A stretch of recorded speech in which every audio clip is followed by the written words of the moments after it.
who the secret government really is. I will name them by name. Beginning group, the study group. I will tell you who they are today. I'm going to tell you what this is all about. I'm going to tell you who's selling drugs to your children. And I'm going to tell you why the United States government is afraid for you to find out what the truth is regarding UFOs.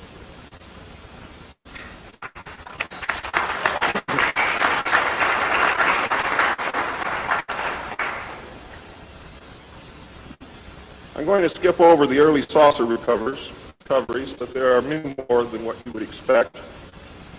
The early saucers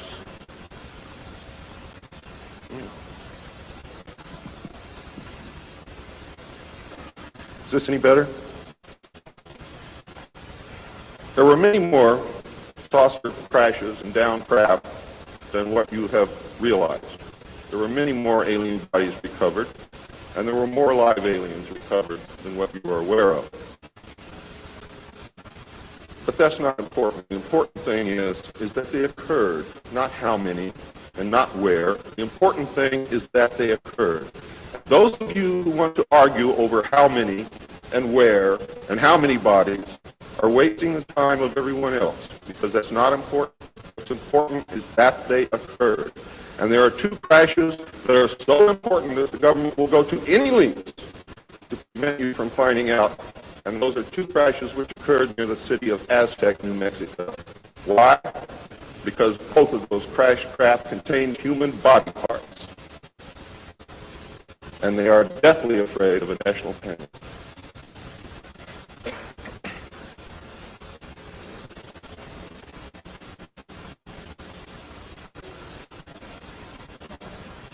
Because of this, there was a very, very tight security blanket screwed down tight over all of the alien question, the down craft, the fact that they were here, the technology that we were recovering. Some craft, strangely enough, were not damaged at all.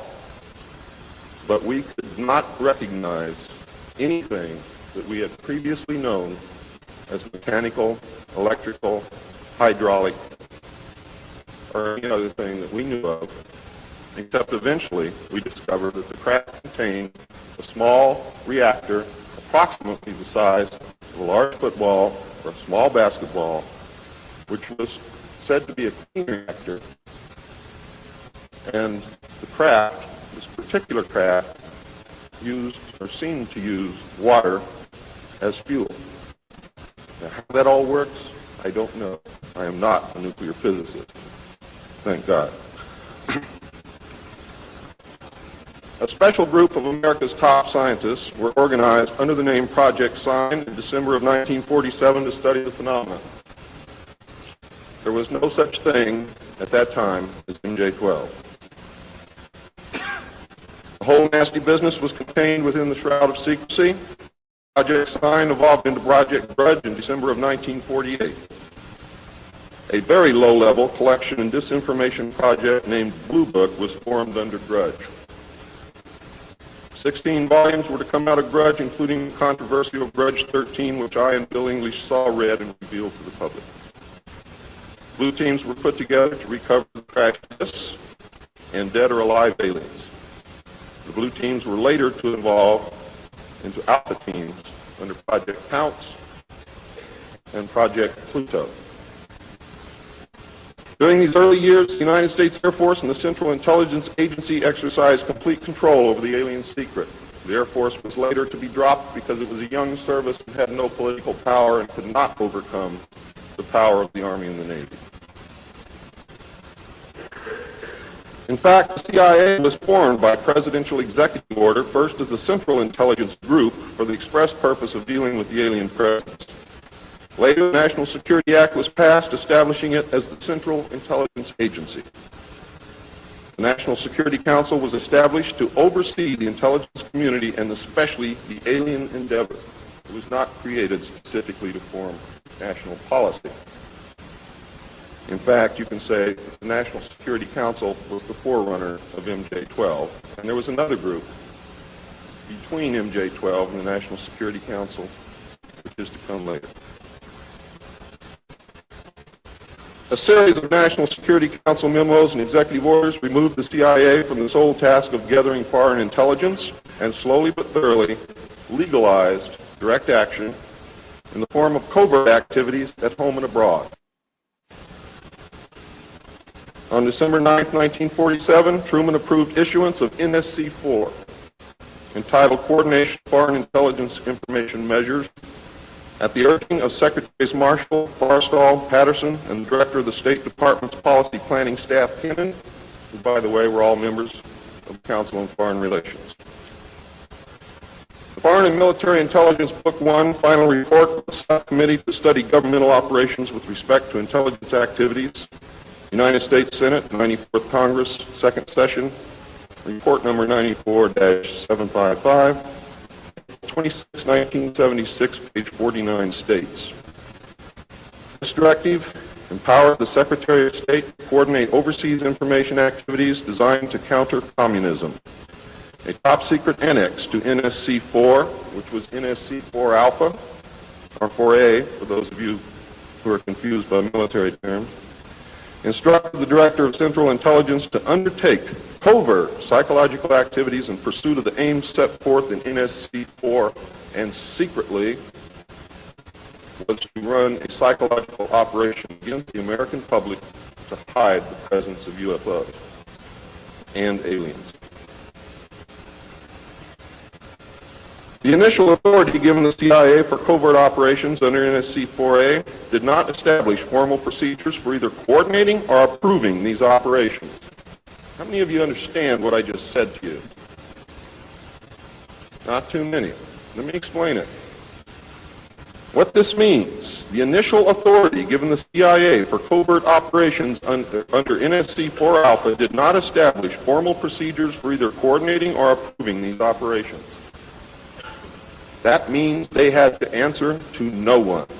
It means go do what you got to do. Don't bring any dirt back here because we don't want to see it. Just get the job done. Don't ask anybody. Don't report to anybody. That's exactly what it means. It simply directed the DCI, which is the Director of Central Intelligence, to undertake covert actions and to ensure, through liaison with state and defense, that the resulting operations were consistent with American policy. The only guideline was that it was consistent with American policy. Later, NSC 10-1 and NSC 10-2 were to supersede NSC 4 and NSC 4A, and NSC 10/1 was to establish the Office of Policy Coordination, or the OPC, was chartered to carry out an expanded program of covert activities. It was directly responsible for the alien task projects, and it was the direct forerunner of MJ-12. NSC 10-1 and 10-2 validated illegal and extra-legal practices and procedures as being agreeable to the national security leadership. Reaction, of course, was very swift. In the eyes of the intelligence community, no holes were barred. Under NSC 10-1, an executive coordination group was established to review but not approve covert project proposals. Why? Because if you've ever read or known anything about President Truman, he was a mean little guy, and he didn't believe in trusting everybody else to do the right thing, and he kept the power solidly in his hands. He did not give it to anyone.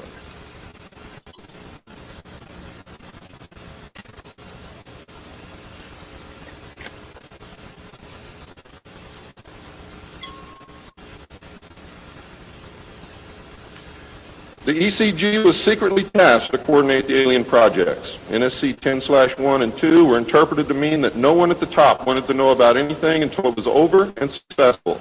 These actions established a buffer between the president and the information, and it's important that you understand this because it's important later. It was intended that this buffer serve as a means for the president to deny knowledge if leaks divulge the true state of affairs. That is to prevent the collapse of the government. If the president can stand up and say, I didn't know about it, the government can survive. If the president cannot say that, then you have a very, very dangerous situation indeed. The buffer was used in later years for the purpose of effectively isolating succeeding presidents from any knowledge of the alien presence other than what the secret government and the intelligence community wanted them to know. NSC 10-2 established a study panel which met secretly and was made up of the scientific minds of the day and may very well have included some of those names which are on the fraudulent document known as Majestic 12 of the Eisenhower briefing document, which is in reality a contingency plan to lead you right through the Rose Garden.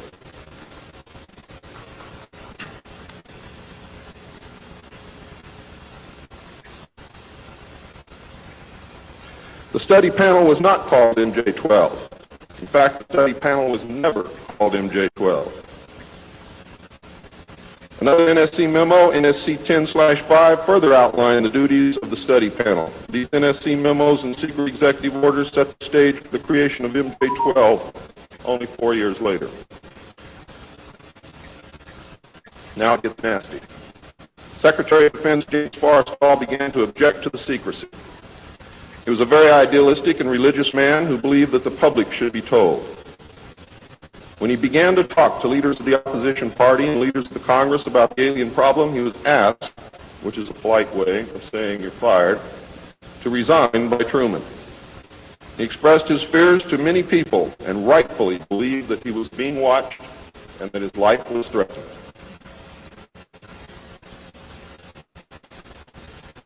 This was interpreted by those who were ignorant of the facts as paranoia, because most people had no knowledge of what was really going on. Forrestal later was said to have suffered a mental breakdown and was admitted, they say, actually, he was committed to Bethesda Naval Hospital against his will. In fact, it was feared that Forrestal would begin to talk again and he had to be isolated, discredited, and shut up. Sometime in the early morning of May 22nd, 1949, agents of the CIA tied a sheet around his neck, fastened the other end to a fixture in his room, and threw James Forrestal out the window. The sheet tore, and he plummeted to his death, and he became one of the first victims of the cover-up. The live alien that had been taken from the 1949 Roswell crash was called EBE, which is short for extraterrestrial biological entity, and all aliens are not called EBE. EBE had a tendency to lie, and for over a year would give only the desired answers to questions asked. Those questions which would have resulted in an undesirable answer went unanswered. At some point during the second year of captivity, he began to open up, and the information derived from EBE was startling, to say the least. And this compilation of his revelations became the foundation of what would later be finished, called the Yellow Book. Photographs were taken of EBE, which among others, I and Bill English were to view years later in Grudge 13. Why do they keep the aliens in a Faraday-shielded environment? Because they have a tendency to disappear right through walls. And if you can prevent the transmission of electromagnetic energy, you can stop them from doing it.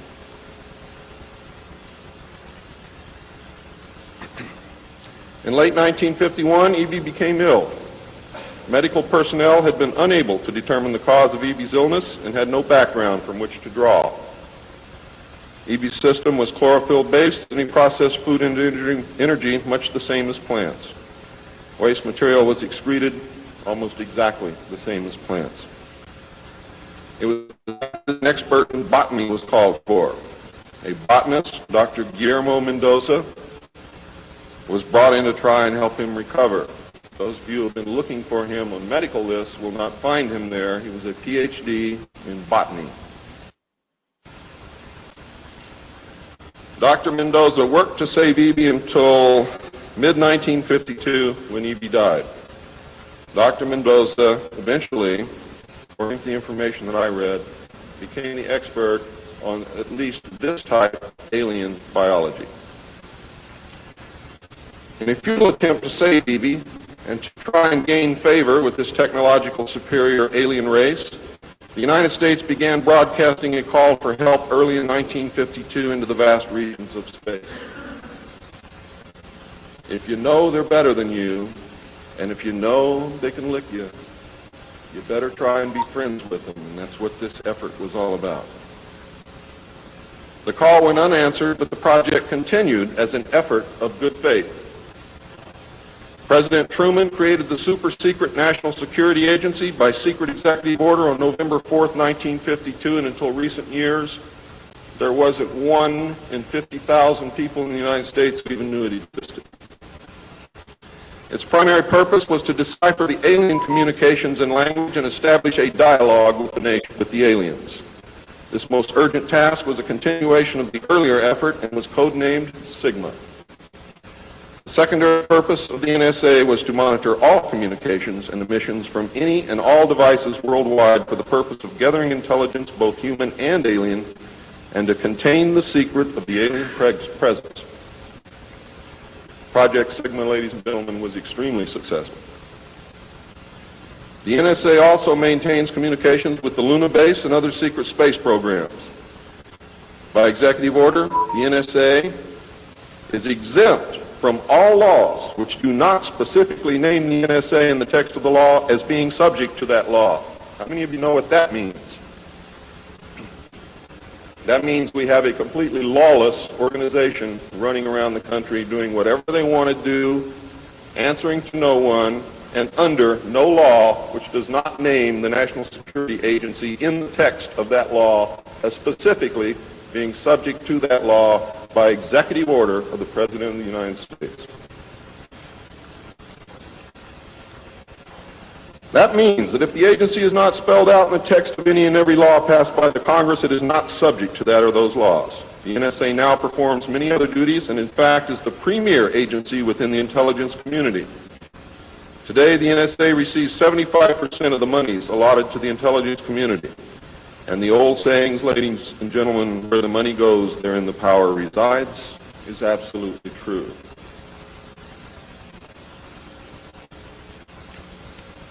The DCI today is mainly a figurehead. He is in charge of the CIA. The CIA does have many functions which are useful to this country and some which are deadly to us. The DCI, of course, is in charge of that agency. But he is not, as everyone thinks, the head of the intelligence community. That position really and truthfully lies with the director of the National Security Agency. The primary task of the NSA is still alien communications, but now includes other alien projects as well. President Truman had been keeping our allies, including the Soviet Union, informed of the developing alien problem since the Roswell recovery. This had been done in case the aliens turned out to be a threat to the human race and thus the world. Plans were formulated to defend the Earth in case of invasion. These were international plans, which included most of the countries of the world. Great difficulty, however, was encountered in maintaining international secrecy.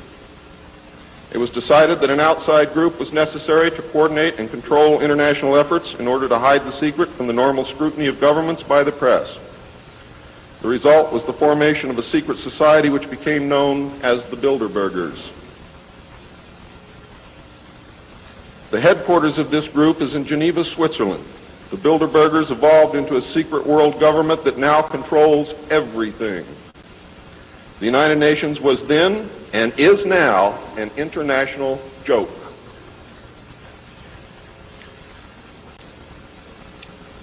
In 1953, a new president occupied the White House. He was a man used to a structured staff organization with a chain of command.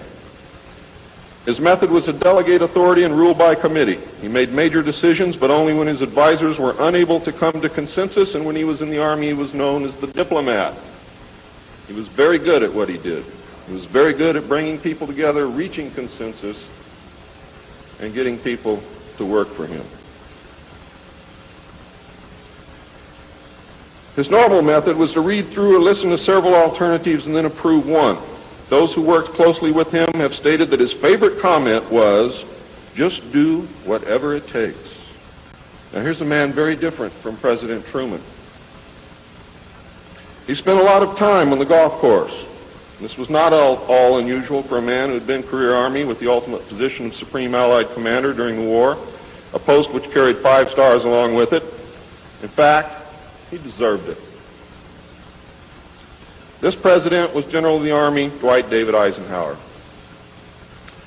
During his first year in office, 1953, at least 10 more crash disks were recovered, along with 26 dead and 4 live aliens. One of the 4 live aliens died within hours of being removed from the craft. The others died approximately 3 or 4 days later. Of the 10, 4 were found in Arizona, 2 in Texas, 1 in New Mexico, 1 in Louisiana, 1 in Montana, and 1 in South Africa. And there were hundreds of sightings. Why were so many craft crashing? Because the government was scared. And when they found out that the radar was downing the craft, they started aiming the radar at the craft with lock-on radar and pumped the juice through. And they brought as many down as they could.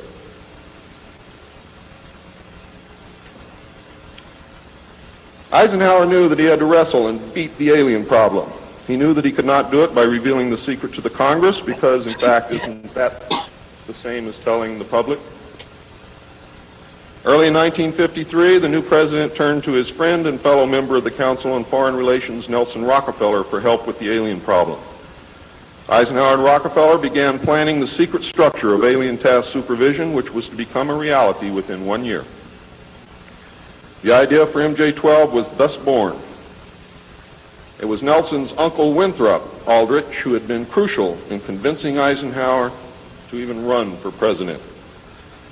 The whole Rockefeller family, and with them the Rockefeller Empire, had solidly backed Eisenhower.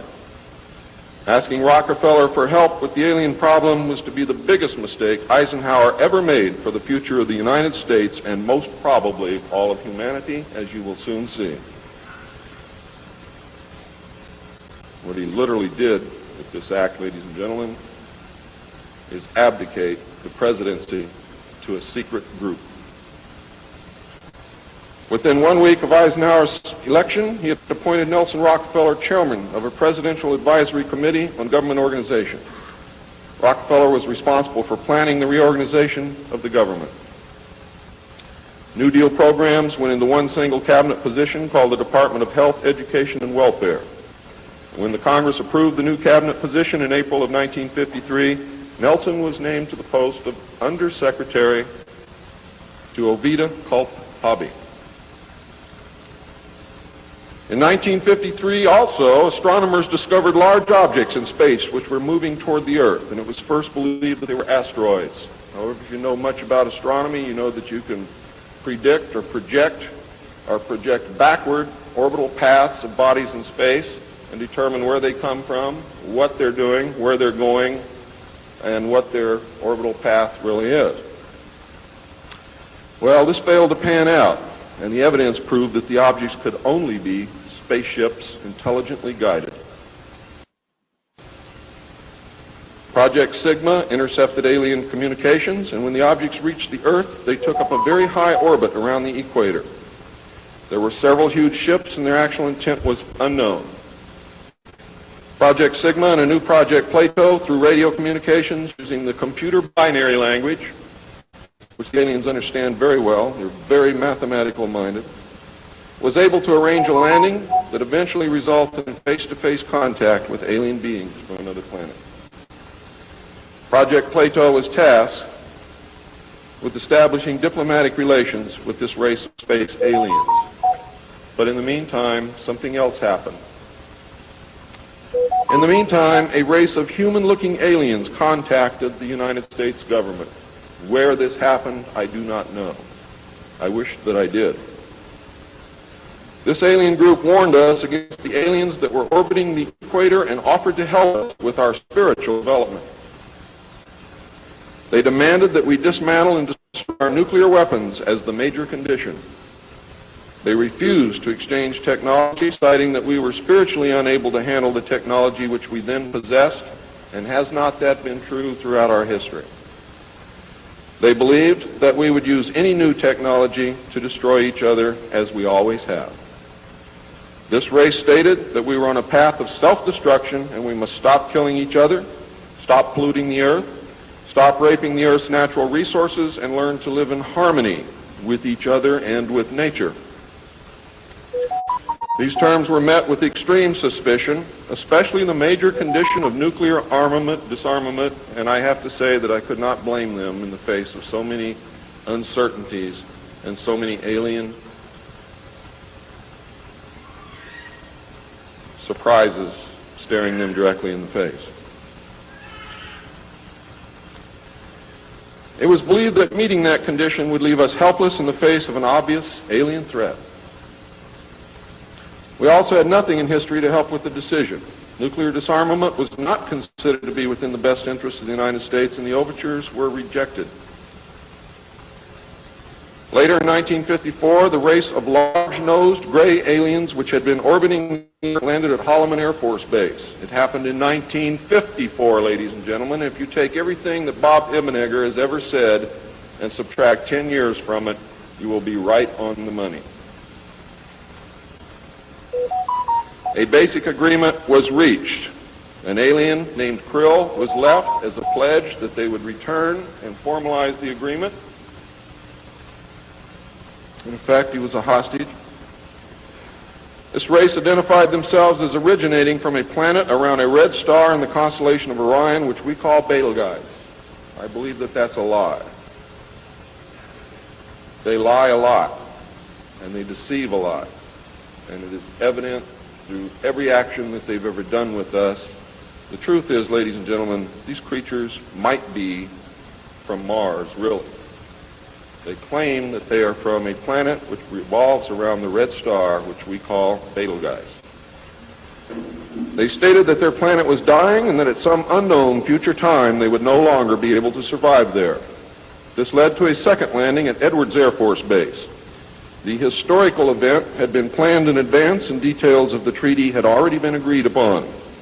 Eisenhower arranged to be in Palm Springs on vacation. On the appointed day, the president was spirited away to the base, and the excuse was given to the press that he was visiting the dentist for a toothache. President Eisenhower met with the aliens, and a formal treaty between the alien nation and the United States of America was signed. We then received our first alien ambassador from outer space. His name and title, and I know it sounds ridiculous, but it's absolutely true. His name and title was His Omnipotent Highness Krill, pronounced Krill, spelled K-R-L-L-L or C-R-L-L-L. In the American tradition of disdain for royal titles, he was secretly called Original Hostage Krill, or O-H Krill, so that Americans would not have to say, Your Omnipotent Highness.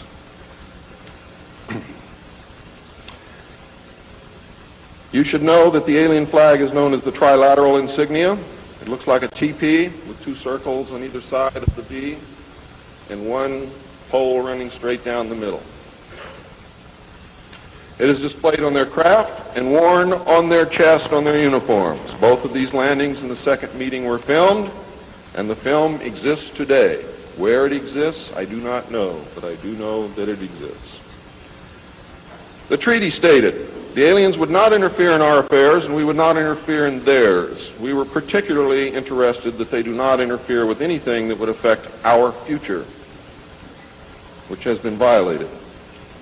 We would keep their presence on Earth a secret. They would furnish us with advanced technology and would help us in our technological development. They would not make any treaty with any other Earth nation.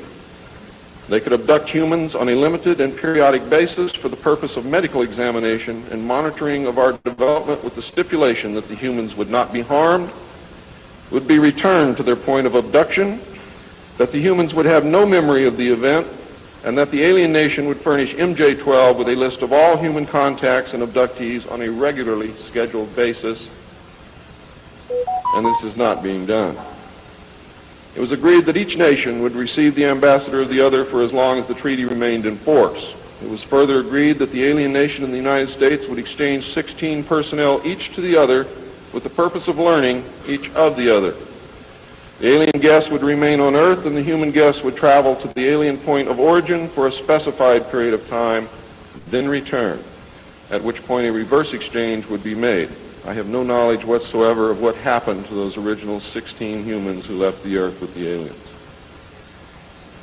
It was also agreed that bases would be constructed underground for the use of the alien nation and that 2 bases would be constructed for the joint use of the alien nation and the United States government.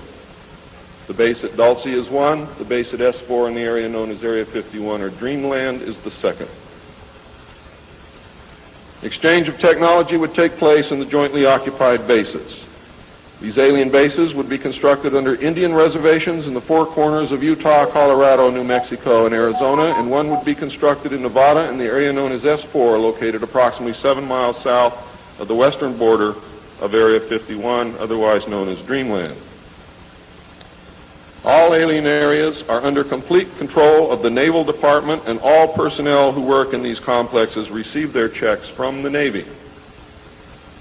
Construction of the bases began immediately, but progress was slow until large amounts of money were made available in 1957, and in the meantime work continued on the Yellow Book with the information derived from the guests.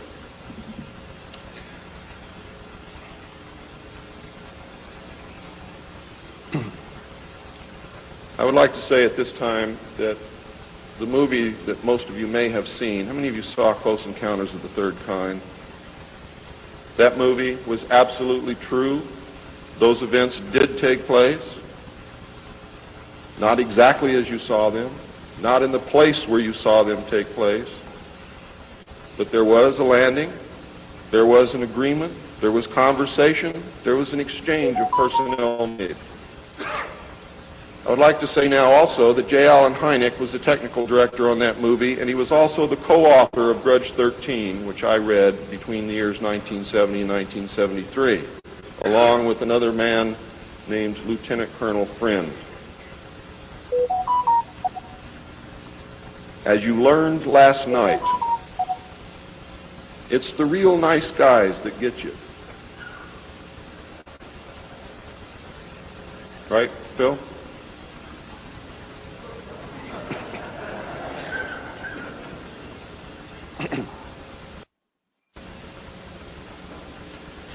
Project Red Light was formed, and experimentation and test flying alien craft was begun in earnest. As I told you earlier, many of the craft we recovered were intact, appeared to have no damage whatsoever. One craft actually exploded over the test site during testing sometime in the early 60s. I'm not sure what the exact date is, but the explosion is said to have been seen over 3 states. Project Red Light, according to the information that I have, was postponed at that time because they had no idea what had happened or why the craft had exploded, but they lost the pilots, and the project went on hold. A super top secret facility was built at Groom Lake in Nevada in the midst of the weapons test range. It was codenamed Dreamland. Until this area was built, testing was done at the Tonopah test range, and that's why some of you have conflicting information. The installation was placed under the Department of the Navy, and clearance of all personnel required a Q clearance as well as executive, which means presidential or majestic approval.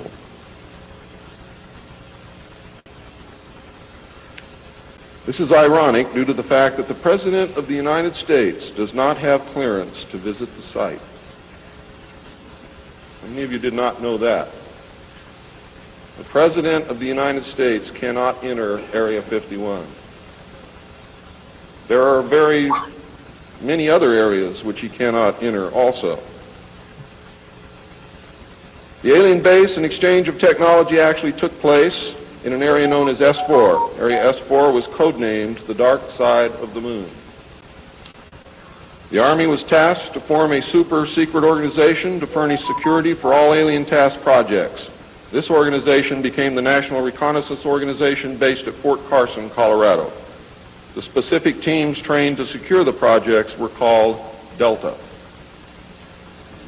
A second project, codenamed Snowbird, was promulgated to explain away any sightings of the red light craft as being Air Force experiments.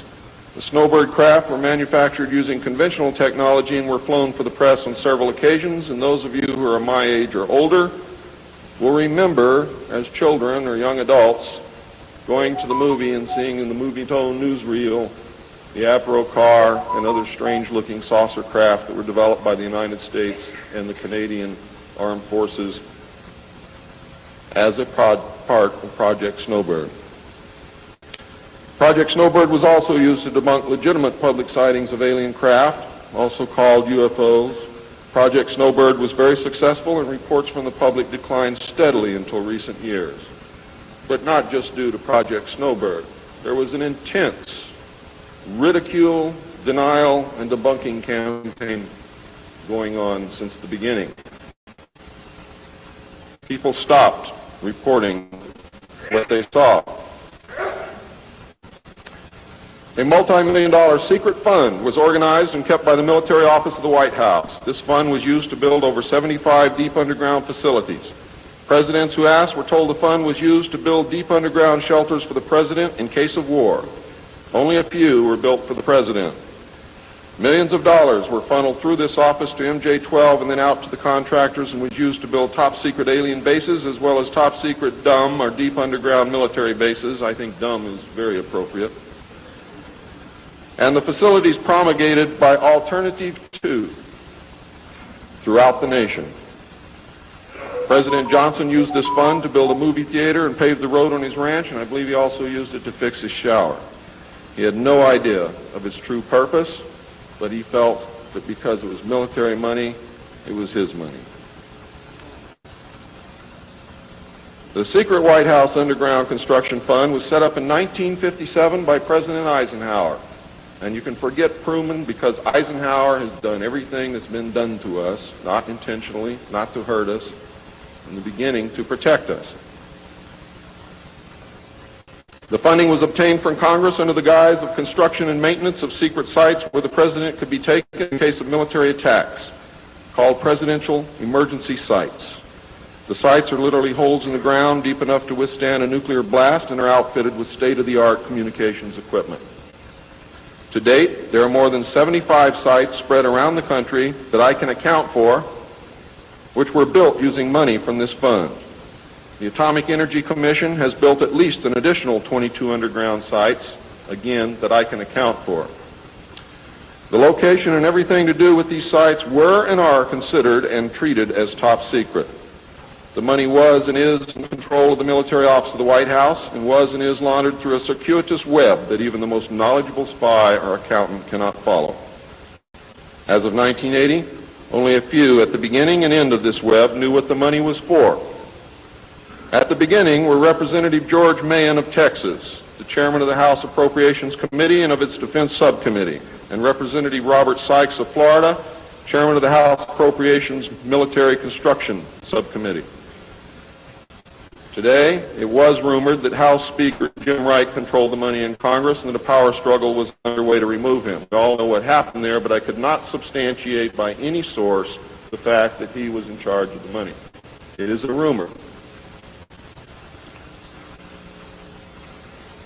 At the end of the line were the President, MJ-12, the Director of the Military Office, and a commander at the Washington Navy Shipyard. The money was authorized by the Appropriations Committee, who allocated it to the Department of Defense as a top-secret item in the Army construction program.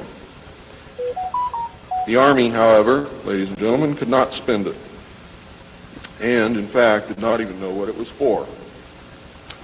Authorization to spend the money was in reality given to the Navy.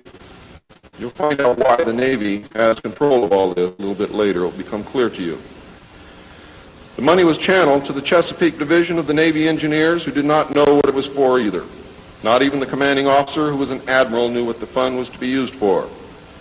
Only one man, a Navy commander, who was assigned to the Chesapeake Division, but in reality was responsible only to the military office of the White House, knew of the actual purpose, amount, and ultimate destination of the top-secret fund.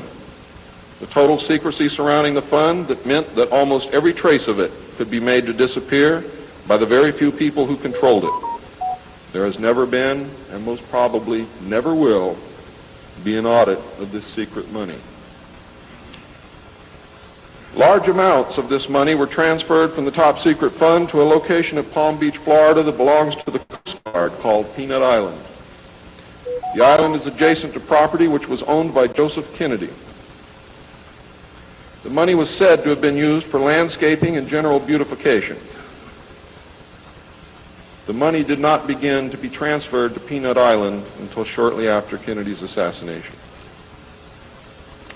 Some time ago, a TV news special on the Kennedy assassination told of a Coast Guard officer transferring money in a briefcase to a Kennedy employee across this property line. It was on television. Could this have been a secret payment to the Kennedy family for the loss of their son, John F. Kennedy? I think it was, but I can't prove it. The payments continued through the year 1967 and then stopped. The total amount transferred is unknown, and the actual use of the money is unknown. Meanwhile, back at the ranch, Nelson Rockefeller changed positions again. He had been in sort of a holding position until the time was right, and now the time was right. This time he was to take C.D. Jackson's old position, which had been called the Special Assistant for Psychological Strategy. With Nelson's appointment, the name was changed to the Special Assistant for Cold War Strategy. This position would evolve over the years into the same position Henry Kissinger was ultimately to hold under President Nixon. Officially, he was to give advice and assistance in the development of increased understanding and cooperation among all peoples. Sounds very nice and innocent, doesn't it? The official description, of course, was a smokescreen. For secretly, he was the presidential coordinator for the intelligence community. In his new post, Rockefeller reported directly and only to the president. He attended meetings of the Cabinet, the Council on Foreign Economic Policy, and the National Security Council, which was the highest policy-making body in the government. Nelson Rockefeller was also given a second important job as the head of the secret unit called the Planning Coordination Group, which was formed under NSC 5412/1 in March of 1955. However, the memo was written in 1954 at the same time that NSC 5410 and NSC 5411 were written. It was not used until it was needed.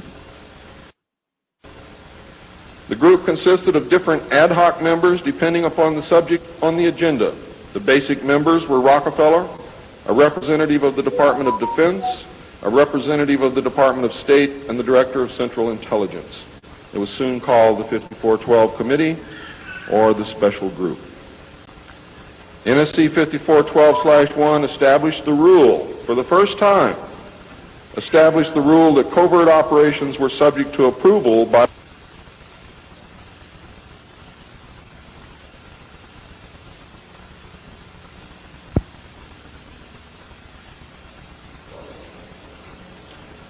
secret executive memorandum. NSC 5410, Eisenhower had preceded NSC 5412/1 in 1954 to establish a permanent committee, not ad hoc, to be known as Majority 12, MJ12, to oversee and conduct all covert activities concerned with the alien question. NSC 5412/1 was created to explain the purpose of these meetings when Congress and the press became curious as to why such important and prominent men were meeting on a regular basis. Majority 12 was made up of Nelson Rockefeller, the Director of Central Intelligence, Allen Welsh Dulles, the Secretary of State, John Foster Dulles, the Secretary of Defense, Charles E. Wilson, the Chairman of the Joint Chiefs of Staff, Admiral Arthur W. Radford, and that's why the Navy got everything, because the first Chairman of the Joint Chiefs of Staff who served on MJ-12 was Navy. If it had been an Army general, the Army would have had it. The Director of the Federal Bureau of Investigation, J. Edgar Hoover, and that should answer a lot of questions for you, and 6 men from the Executive Committee of the Council on Foreign Relations known as the Wise Men. These men were all members of a secret society of scholars that called themselves the Jason Society. See you smiling, Phil. Thought I didn't know it, didn't you? Fooled you. Are the Jason Scholars who recruited their members from the Skull and Bones and the Scroll and Key societies of Harvard and Yale. And that was stated verbatim in Operation Majority. The Wise Men were key members of the Council on Foreign Relations. There were 12 members, including the first 6 from government positions, thus majority 12. This group was made up over the years of the top officers and directors of the Council on Foreign Relations and later the Trilateral Commission. Gordon Dean, George Bush, and Zbigniew Brzezinski were among them. The most important, however, and influential of the wise men who served on MJ-12 were John McCloy, Robert Lovett, Averill Harriman, Charles Bolin, George Kennan, and Dean Acheson. Their policies were to last well into the decade of the 70s, and it is significant that President Eisenhower, as well as the first 6 MJ-12 members from the government, were also members of the Council on Foreign Relations. Thorough researchers will soon discover that not all of the wise men attended Harvard or Yale, and not all of them were chosen for Skull and Bones or Scroll and Key membership during their college years. You will be able to quickly clear up this mystery by obtaining the book The Wise Men by Walter Isaacson and Evan Thomas, Simon & Schuster, New York. And under illustration number 9 in the center of the book, you will find the caption, "Lovett with the Yale unit, above far right and on the beach. His initiation into Skull and Bones came at an airbase near Dunkirk." I have found that members were chosen on an ongoing basis by invitation based upon merit, post-college, and was not confined to only Harvard or Yale attendees. It also had something to do with how much money your family had, unless you were a military officer. A chosen few were later initiated into the Jason Society. They are all members of the Council on Foreign Relations, and at that time were known as the Eastern Establishment. This should give you a clue to the far-reaching and serious nature of these most secret college societies. The Jason Society is alive and well today, but now includes members of the Trilateral Commission as well. The Trilateralists existed secretly several years before 1973 because I saw the name of the Trilateral Commission in the documents in 1971. The name of the Trilateral Commission was taken from the alien flag known as the Trilateral Insignia. And that should give you some clue as to how much trouble you're in. Majority 12 was to survive right up to the present day. Under Eisenhower and Kennedy, it was erroneously called the 54-12 Committee, or more correctly, the Special Group. In the Johnson administration, it became the 303 Committee, named after the room that they met in at the White House when they met at the White House. Because the name 54-12 had been compromised in the book The Secret Government. Actually, it was not compromised. It was intentionally leaked to explain the purpose of the meeting of these men, so that no one would go looking for NSC 5410 and NSC 5411. And I wish you all luck. I hope that you're able to dig it out.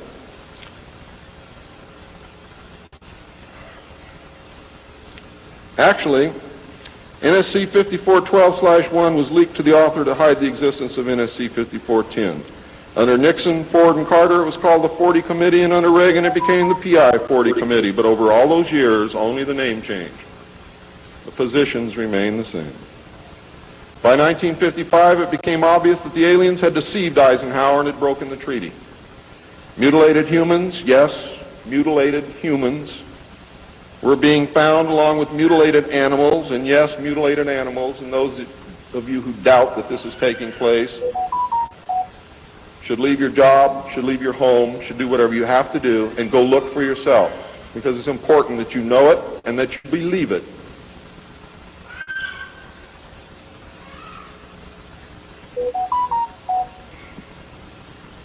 These things were being found all across the United States. It was suspected that the aliens were not submitting a complete list of human contacts and abductees to MJ-12, and it was suspected that not all abductees had been returned, and this has been verified. The Soviet Union was suspected of interacting with them, and this proved also to be true.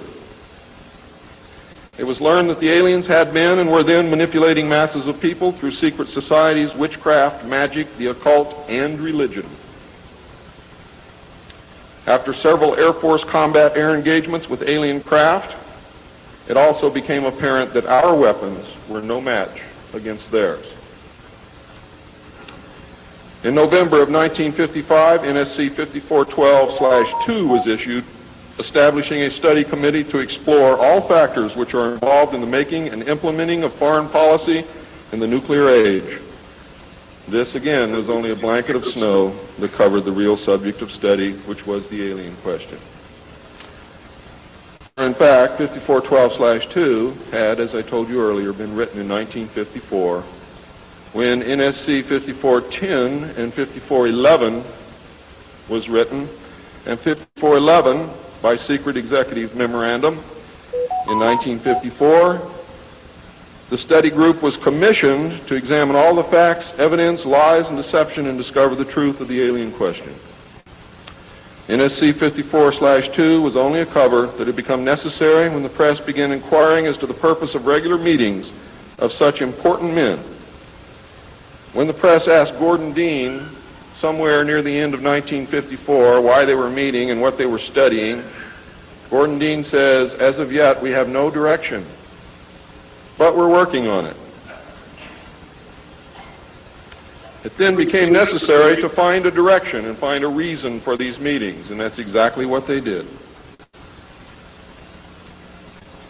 The first meetings began in 1954 and were called the Quantico meetings because they met at the Quantico Marine Base.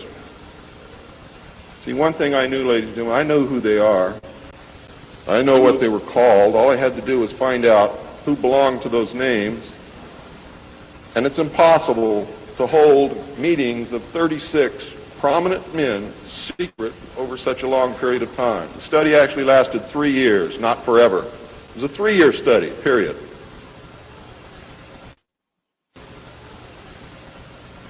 A study group was made up of 35 members of the Council on Foreign Relations secret scholars known as the Jason Society or the Jason Scholars. Dr. Edward Teller was invited to participate. Dr. Zbigniew Brzezinski was the study director for the first 18 months. Dr. Henry Kissinger was chosen as the group study director for the second 18 months, beginning in November of 1955. Nelson Rockefeller was a frequent visitor during the study. I'm going to read you the study group members now. For those of you who know who these people are, you're going to be amazed. Those of you who do not, I advise that you purchase a copy of my text, which will be on sale at the minute that I finish my last word.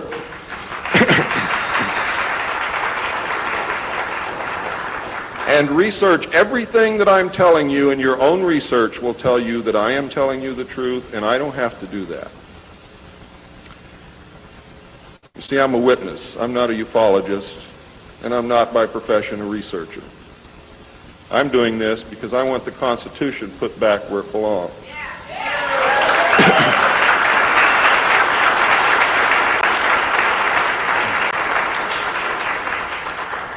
The study group members were Gordon Dean, chairman, one of the most powerful men in the United States at that time. Dr. Zbigniew Brzezinski, study director for the first phase. Dr. Henry Kissinger, study director for the second phase. Dr. Edward Teller represented the scientific community.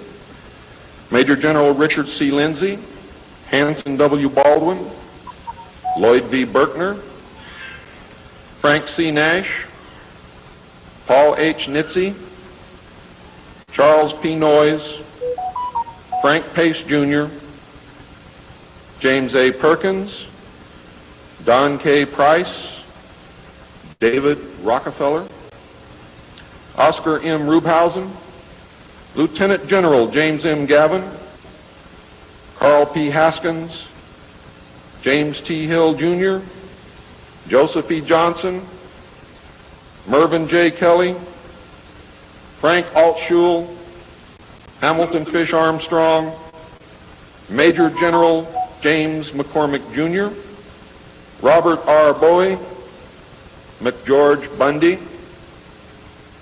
William A. M. Burden, John C. Campbell, Thomas K. Findletter, George S. Franklin Jr., I. Rabbi, Roswell L. Gilpatrick, N. E. Hallaby, General Walter Bedell Smith, called Beadle,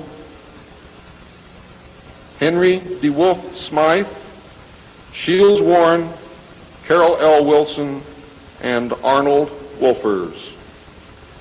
Now, these aren't bad guys. They were a study group. And the first MJ-12 was not made up of bad guys. They were made up of concerned Americans. What happened later became bad. The yanking of power away from the president, the formation of a secret government, the sale of drugs to the American people, etc., etc., etc. And I'm going to cover most of those things before I'm finished. It's about time. The second phase meetings were also held at the Marine base at Quantico, Virginia, and the group became known as Quantico II. Nelson Rockefeller built a retreat somewhere in Maryland, which could only be reached by air for MJ-12 and the study committee, so that they could meet away from public scrutiny. He donated the land, he built the facilities. Say hello for me, Phil.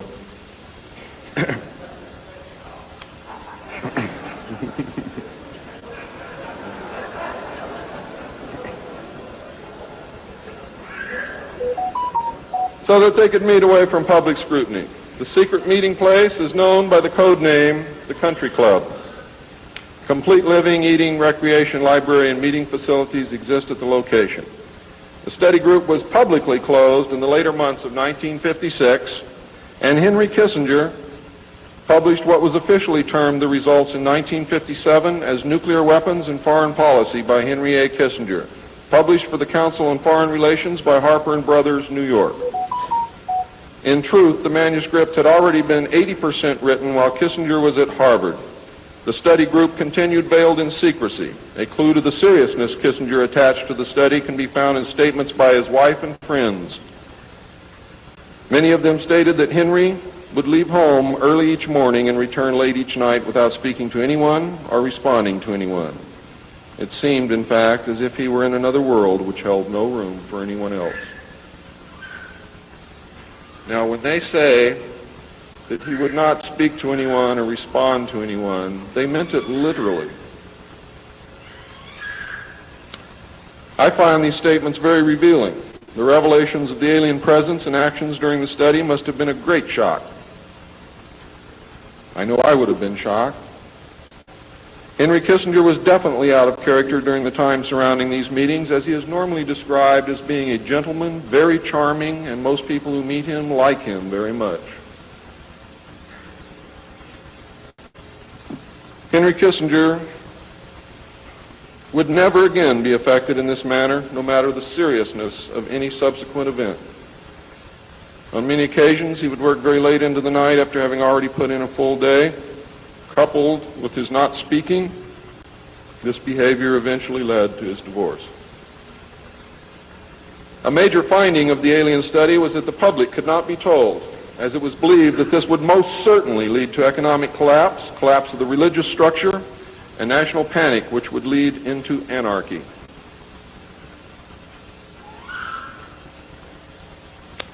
Secrecy thus continued.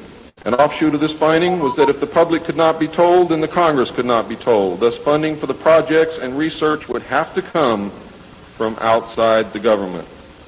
There are some things beginning to fall into place. Without aliens, you cannot make sense of anything else that's been happening for the 44 years. You put the aliens in the middle of this stuff and you've got all the answers, every one of them. In the meantime, money was to be obtained from the military budget and from CIA confidential non-appropriated funds. Another major finding was the aliens were using humans and animals for a source of glandular secretions, enzymes, hormonal secretions, blood, and in horrible genetic experiments. The aliens explained these actions as necessary to their survival. What I'm going to tell you now is very sad if it's true, because I am unable to weed through the lies and deception and really find the truth. All I know is what they told us. They stated that their genetic structure had deteriorated and that they were no longer able to reproduce. They stated that if they were unable to improve their genetic structure, their race would soon cease to exist. We looked upon their explanations with extreme suspicion.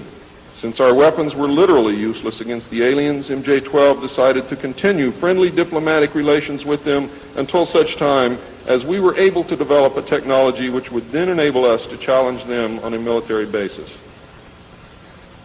Overtures would have to be made to the Soviet Union and other nations to join forces for the survival of humanity. In the meantime, plans were developed to research and construct two weapon systems using conventional and nuclear technology, which would hopefully bring us to parity. The results of the research were projects Joshua and Excalibur. Joshua was a weapon captured from the Germans, which at that time was capable of shattering 4-inch thick armor plate at a range of 2 miles using low-frequency aimed sound waves. And it was believed that this weapon would be effective against the alien craft and beam weapons. Excalibur was a weapon carried by missiles not to exceed 30,000 feet above ground level, not to deviate from designated target more than 50 meters, that would penetrate 1,000 meters of tufa hard-packed soil such as that found in New Mexico, would carry a 1 megaton warhead, and was intended for use in destroying the aliens in their underground bases. Joshua was developed successfully but never used to my knowledge. Excalibur was not pushed until recent years, and now there is an unprecedented effort to develop this weapon. The people who are working on these weapons tell us that they have never been pushed so hard in their history working on any project than they are being pushed to develop Project Excalibur.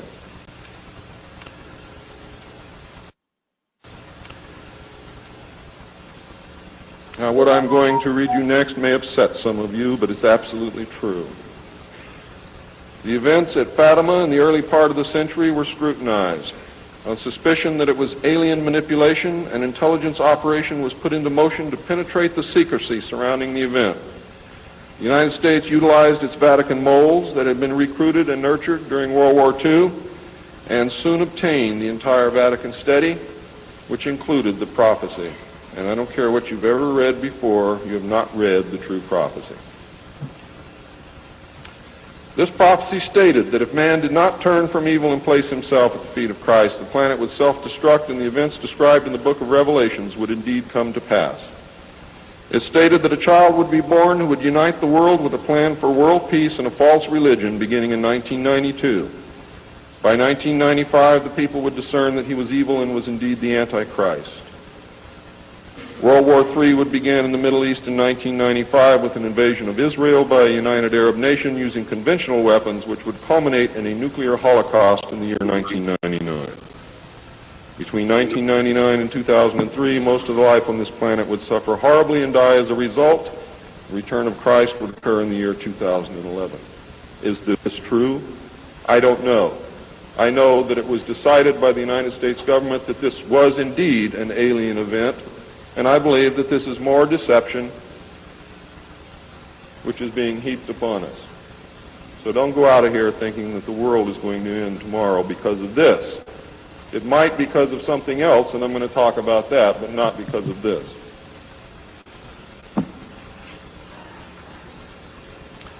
When the aliens were confronted with this finding, they confirmed that it was true. The aliens explained that they had created us through hybridization and had manipulated the human race through religion, Satanism, witchcraft, magic, the occult, secret societies, etc. They further explained that they were capable of time travel and the events would indeed come to pass. Later exploitation of alien technology by the United States and the Soviet Union utilizing time travel confirmed that indeed something bad was going to happen. The aliens showed a hologram which they claimed was the actual crucifixion of Christ, which the government filmed. We did not know whether to believe them or not. Were they using our genuine religions to manipulate us? Or were they indeed the source of our religions with which they had been manipulating us all along? Or was this the beginning scenario of the genuine end times and the return of Christ which had been predicted in the Bible? No one knew the answer, and I don't know the answer either. A symposium was held in 1957, which was attended by some of the great scientific minds then living. It was held in Huntsville, Alabama.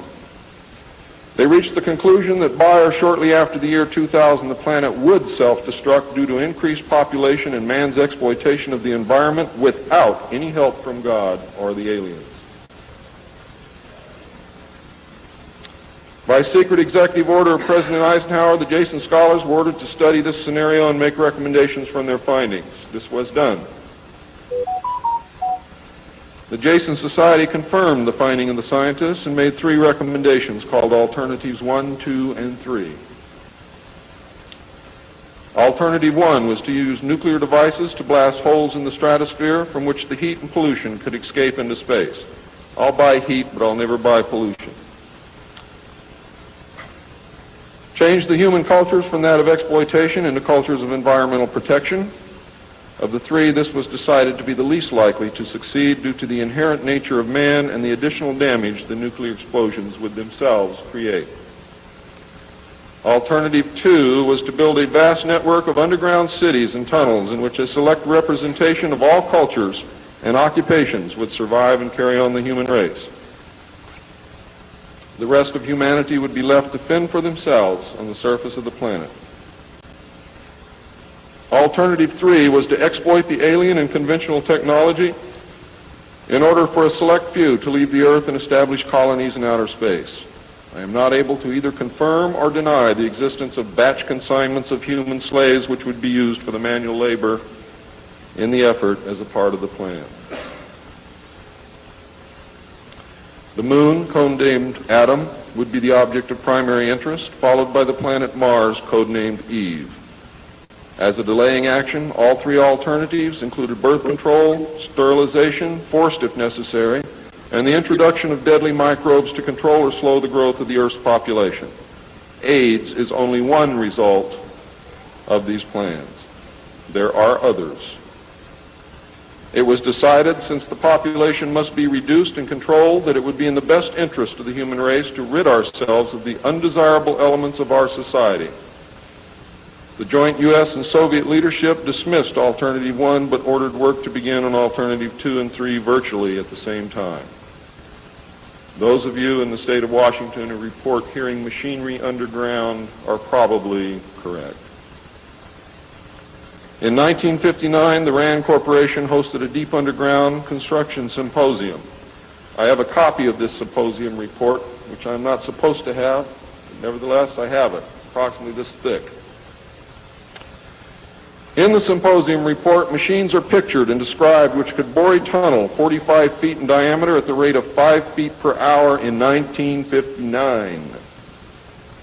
Just think what they can do now. It also displays pictures of huge tunnels and underground vaults containing what appear to be complex facilities and possibly even cities.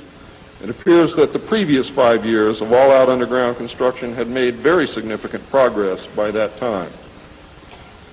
The ruling powers decided that one means of funding the Alien Connected and other black projects was to corner the illegal drug market.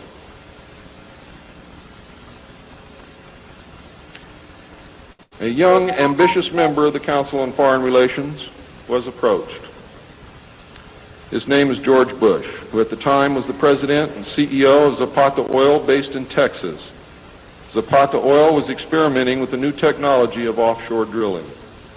It was correctly thought that the drugs could be shipped from South America to the offshore platforms by fishing boat, where it would then be taken to shore by the normal transportation used for supplies and personnel. By this method, no customs or law enforcement agency would subject the cargo to search. George Bush agreed to help and organize the operation in conjunction with the CIA. The plan worked better than anyone had thought and has since expanded worldwide, and there are now many other methods of bringing the illegal drugs into the country. But it must always be remembered that George Bush began the sale of drugs to our children. Now, if you think I'm crazy, get off your butt and start digging, because you will find out that it's absolutely true. The CIA now controls all the world's illegal drug markets. The official space program was boosted by President Kennedy in his inaugural address when he mandated that the United States put a man on the moon before the end of the decade. Although innocent in its conception, this mandate enabled those in charge to funnel vast amounts of money into black projects and conceal the real space program from the American people. A similar program in the Soviet Union served the same purpose. In fact, a joint alien United States and Soviet Union base already existed on the moon at the very moment Kennedy spoke the words. On May 22, 1962, a space probe landed on Mars and confirmed the existence of an environment which could support life. Not long afterward, the construction of a colony on the planet Mars began in earnest. Today, there is a colony which exists on the planet Mars. It is a United States-Russian alien facility.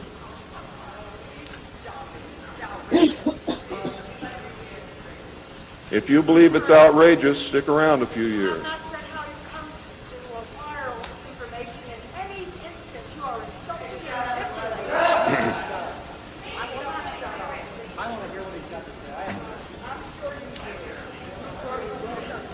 This is very disturbing information, and I don't expect anyone to believe it. I don't expect one of you to believe what I'm telling you. And I knew that when I came here. I'm not one of you. I'm not a ufologist. I'm not a researcher.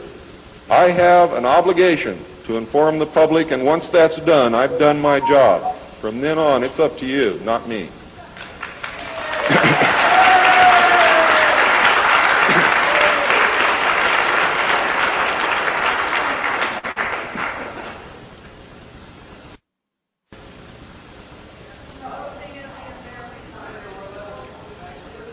This colony exists on Mars, populated by specially select people from different cultures and occupations taken from all over the earth. A public charade of antagonism between the Soviet Union and the United States has been maintained over all these years in order to fund projects in the name of national defense, when in fact we are the closest allies. At some point, President Kennedy discovered portions of the truth concerning the drugs and the aliens. He issued an ultimatum in 1963 to MJ-12. President Kennedy assured them that if they did not clean up the drug problem, he would. He informed MJ-12 that he intended to reveal the presence of aliens to the American people within the following year, and ordered a plan developed to implement his decision. President Kennedy was not a member of the Council on Foreign Relations and knew nothing of Alternative 2 or Alternative 3 that I can find out. Internationally, the operations were supervised by an executive committee known as the Policy Committee. In the United States, they were supervised by MJ-12, and in the Soviet Union by a sister organization. President Kennedy's decision, of course, struck fear into these people. His assassination was ordered by the Policy Committee, and the order was carried out by agents of MJ-12 in Dallas. President John F. Kennedy was murdered by the Secret Service agent who drove his car in the motorcade, and the act is plainly visible in the film. It was stated in the documents that I saw. The assassin's name is William Greer. Watch the driver and not Kennedy when you view the film, when you can find a film that even shows it. All of the witnesses who were close enough to the car to see William Greer shoot Kennedy were themselves all murdered within 2 years of the event. That's fact. The Warren Commission was a farce, and Council on Foreign Relations members made up the majority of its panel. They succeeded in snowing the American people, and they hid the truth. And many other patriots who have attempted to reveal the alien secret have also been murdered throughout the intervening years. And that is why I've been so careful about the information that I released, because it was so important that I get here today to be able to tell you the truth, and what happens after me, after today, is of no consequence whatsoever. But what you do is. During the era of the United States' initial space exploration and the moon landings, every launch was accompanied by alien craft. A moon base dubbed Luna was sighted and filmed by the Apollo astronauts. Domes, spires, tall round structures which look like silos, huge T-shaped mining vehicles which left stitch-like tracks in the lunar surface, and extremely large as well as small alien craft appear in the photograph. It is, in fact, a joint United States, Russian, and alien base. The space program is a farce and an unbelievable waste of money. Alternative 3 is a reality, and it is not at all science fiction. Most of the Apollo astronauts were severely shaken by this experience, and their lives and subsequent statements reflect the depths of the revelation and the effect of the muzzle order which followed. They were ordered to remain silent or suffer the extreme penalty, death, which was termed an expediency. One astronaut actually did talk to the British producers of the TV expose Alternative 3, confirming many of the allegations. However, I do not know who it was. In the book, Alternative 3, the pseudonym Bob Groden was used in place of the astronaut's identity. It was also stated that he committed suicide in 1978. This cannot be validated by any source, and I believe that several so-called facts in the book are really disinformation. However, I can assure you that Alternative 3 is real. I firmly believe that this disinformation is a result of pressure put upon the authors and is meant to nullify the effect upon the populace of the British TV expose entitled Alternative 3.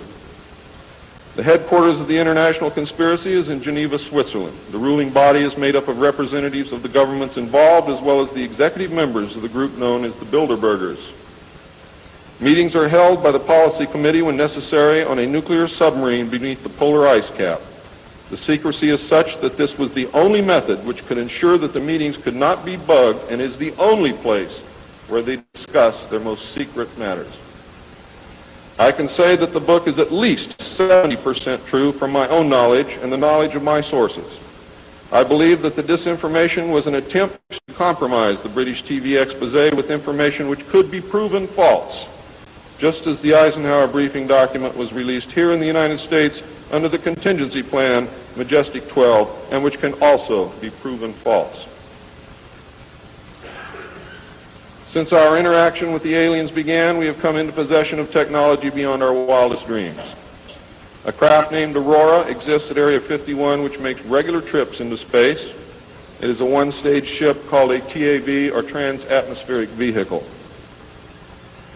And it can take off from the ground using a 7-mile runway, go into high orbit, return on its own power, and land on the same runway. We currently have and fly atomic-powered alien craft at Area S4 in Nevada. Our pilots have made interplanetary voyages in these craft and have been to the Moon, Mars, and other planets aboard these craft. There is a group of pilots at the base who wear a patch, which has a little alien peeking over the bottom. It has, I think, 3 or 4 letters at the top. I forget what they are, but John Lear knows what they are. There is a picture of Saturn and a picture of Mars in the photograph. And in the background, there are 7 stars, which are strangely shaped just like the stars in the Pleiades group. What that means, I don't know. We have been lied to about the true nature of the moon, the planets Mars and Venus, and the real state of technology that we possess today at this very moment. There are areas in the moon where plant life grows and even changes color with the seasons. And this seasonal effect is because the moon does not, as claimed, always present the exact same side to the Earth or the sun. There is an area that wobbles in and out of darkness on a seasonal basis, and it is near this area that the plant life grows. The moon does have a few man-made lakes and ponds upon its surface, and clouds have been observed and filmed in its atmosphere. Many of you remember the period of time, several years, when almost every reported alien craft that was reported landed was on or near water and appeared to be pumping water into the craft. How many of you remember that? Quite a few. The water went to the moon, ladies and gentlemen, to change the moon. And it is working.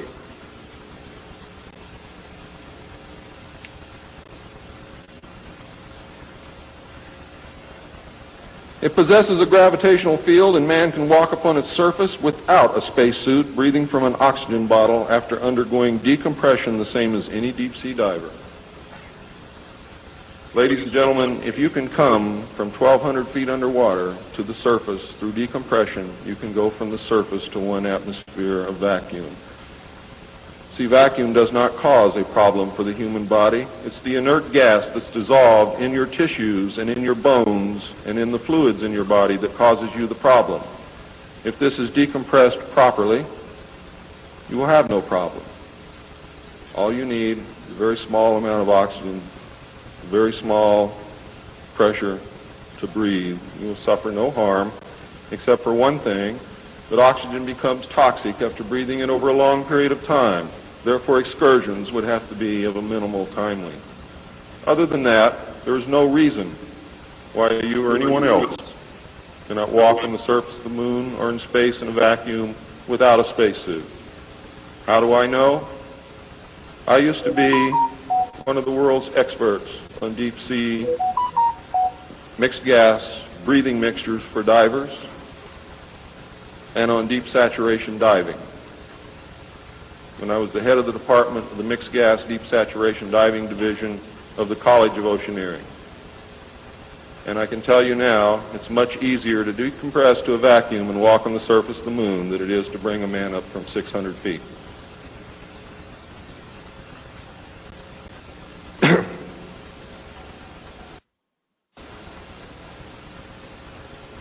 I have seen the photographs, and some of them were actually published in a book called We Discovered Alien Bases on the Moon by Fred Steckling. However, all the photographs are not there, but there are some very good ones. I would advise you to buy the book. I would advise you to look at the photographs, get the NASA number, and send for them. I doubt that you can still get them, but at one time you could. In 1969, a confrontation broke out between the human scientists and the aliens at the Dulce Underground Lab. The aliens took many of our scientists hostage. Delta forces were sent in to free them, but were no match against the alien weapons. 66 of our people were killed during this action. As a result, we withdrew from all joint projects for at least 2 years. A reconciliation eventually took place, and once again we began to interact. As far as I know, today we are interacting with the aliens. Now,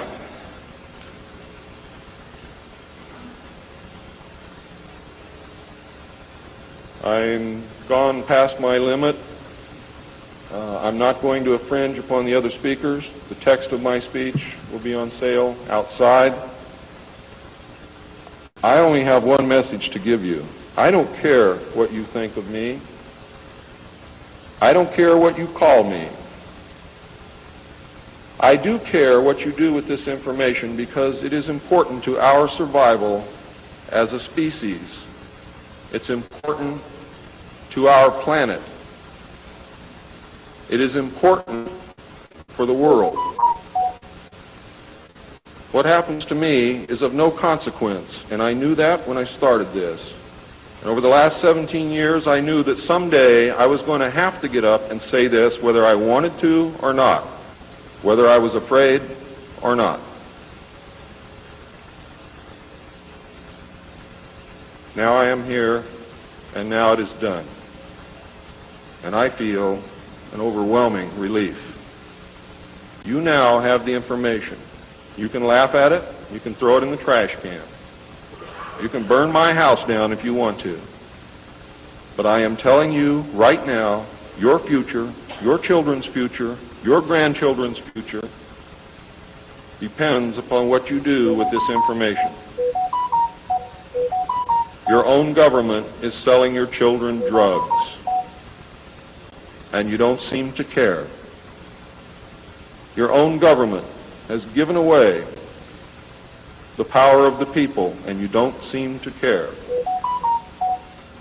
There is an apathy that is running rampant in this country that is deadly, whether or not there are aliens.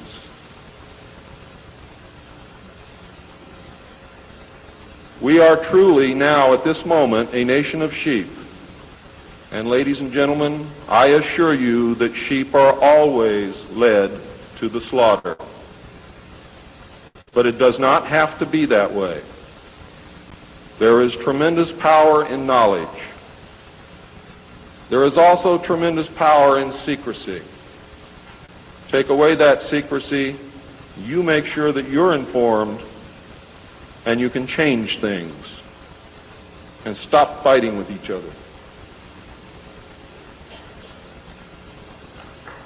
Thank you.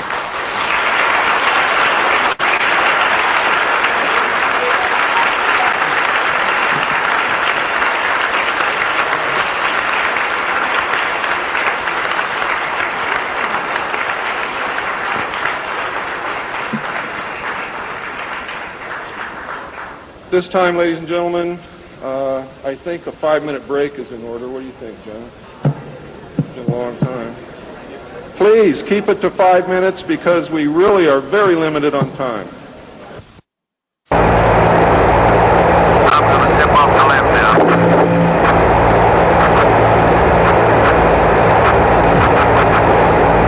It's one small step for man,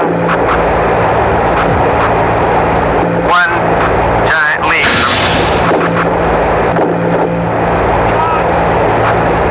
So, I guess you want to do it again. Okay. My master made me this collar. He is a good and smart master, and he made me this collar so that I may talk. Squirrel!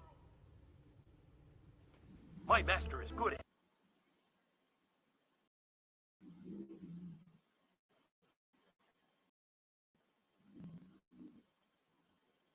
Bringing the voice and the mind forward. Listening deeply. Are you ready? Are you ready? Yes. Okay, well, buckle up. We're here to learn about what's real in the world. And Alex Collier is one who can deliver. He's in the front lines. He's behind the scenes. He's done his homework. So get your notebooks out, and with no further ado, we bring you the Andromedan King.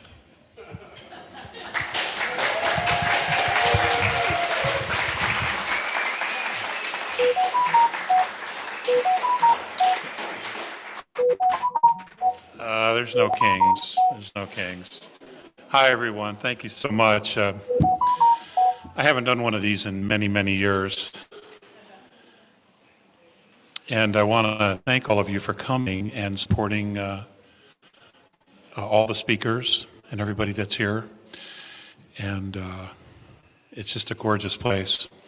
For those of you who've been sitting outside of the table with me for 2 hours, you've probably heard all this already. So, but we'll do our best to keep it interesting. My name is Alex Collier. I have been speaking for 30 years. I started in 1991 talking about stuff, and then we were known as crackpots, kooks, conspiracy theorists.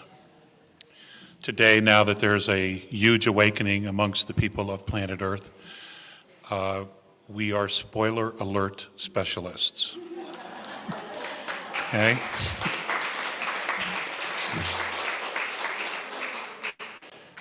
It's been a remarkable journey. Many of you have had your own journeys as well, with your own exploration, your own insights, your own epiphanies, dealing with your family as you would change and you would explore these different things, and your family would move further and further apart from you because it wasn't mainstream or they just simply weren't ready to go there. But it's remarkable the change that we see in the world today. And if you're hearing me for the first time, there's a lot of information on the internet. There's a lot of videos. You can go to alexcollier.org if you would like, and we have done everything we could to save all the videos before they were deleted by YouTube.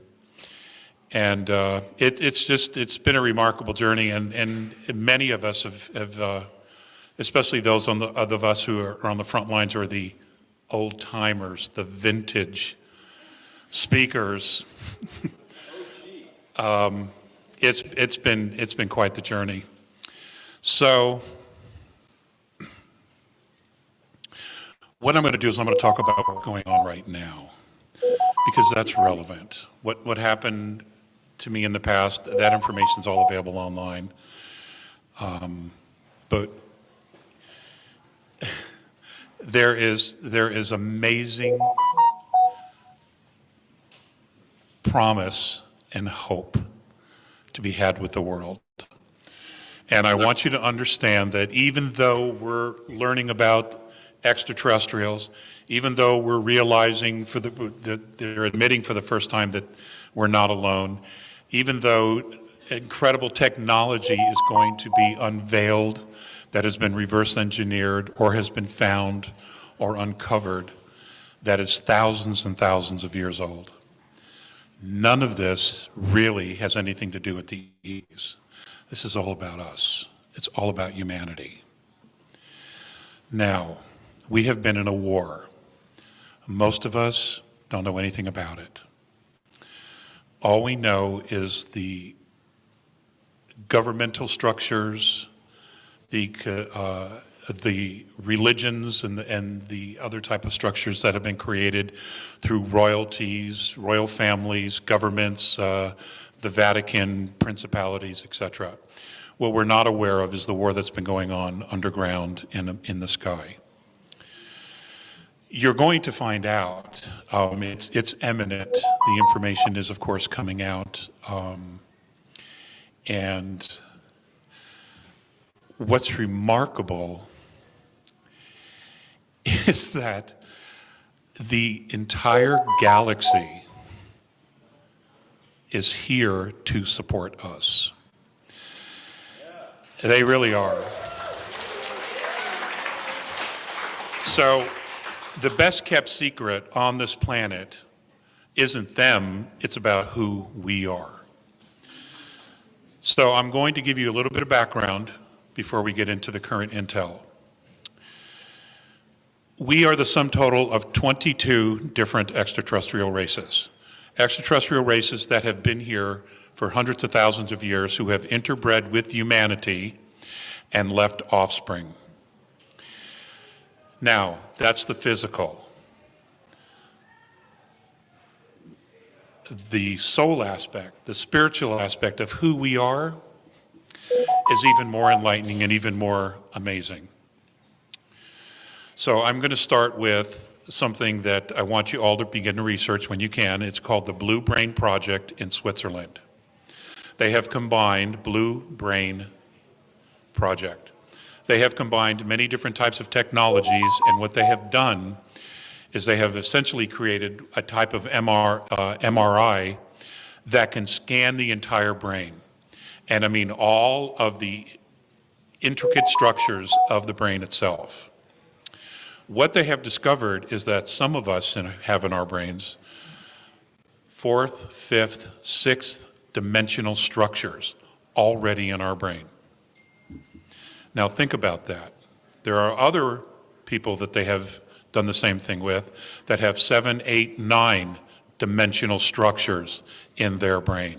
Some have 10 and 11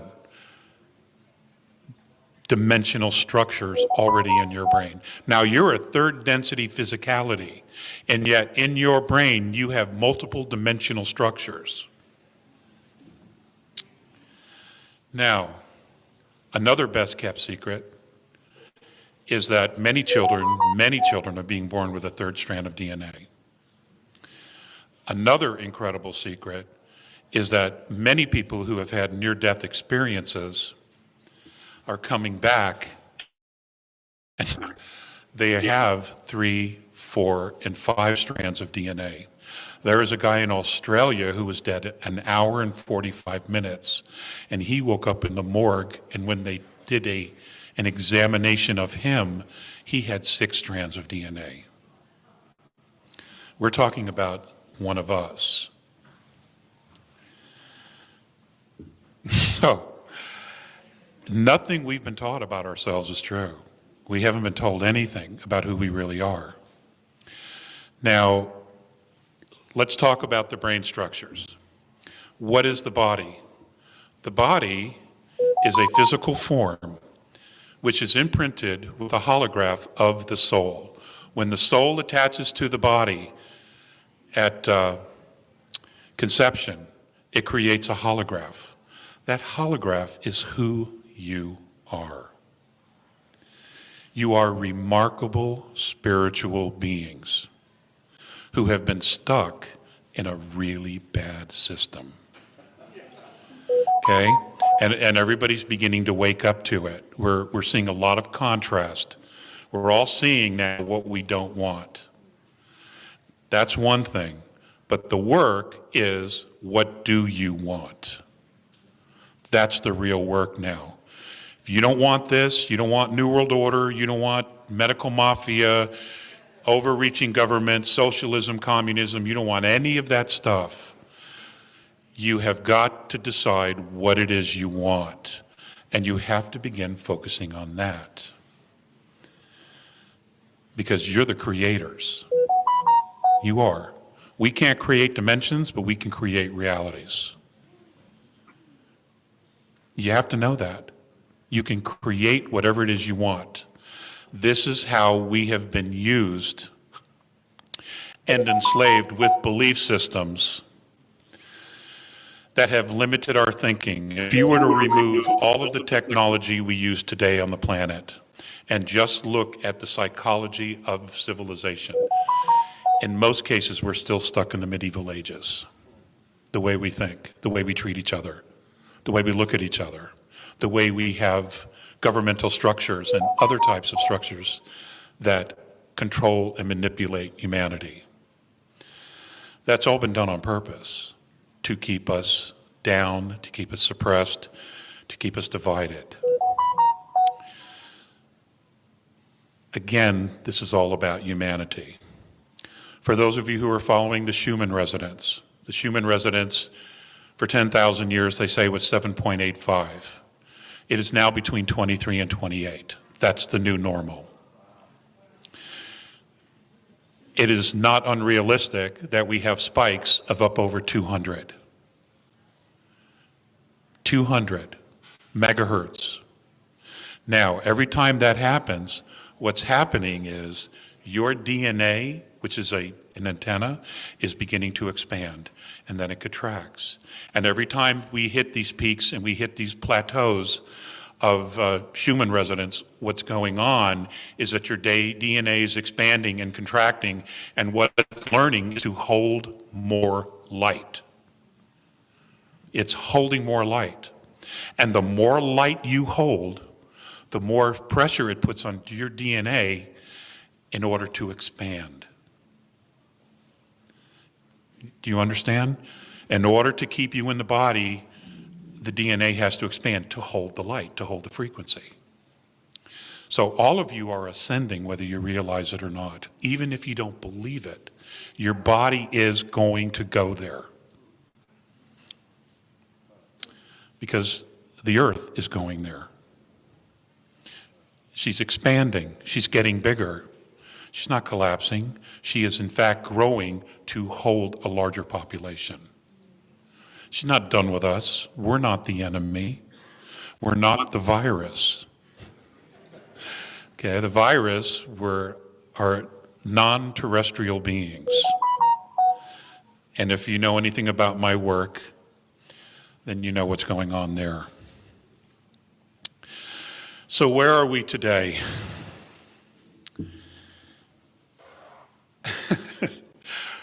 If you can look at what's happening on the planet as a chess game, a multi-dimensional chess game. You have third density, fourth density, fifth density, now we have a sixth dimensional component in this chess game. And we are down to the last 4 moves for the freedom of humanity. 4 moves, that's all that's left.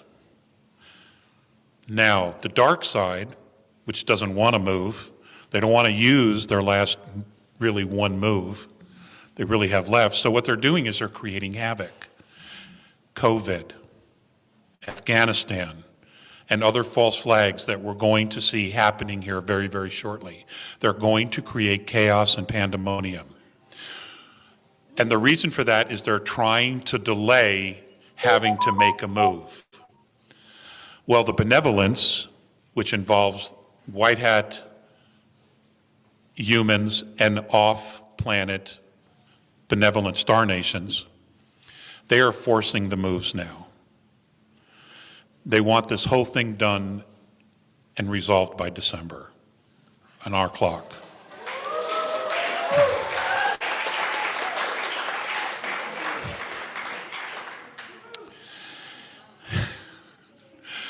Yeah, it's really, it's awesome.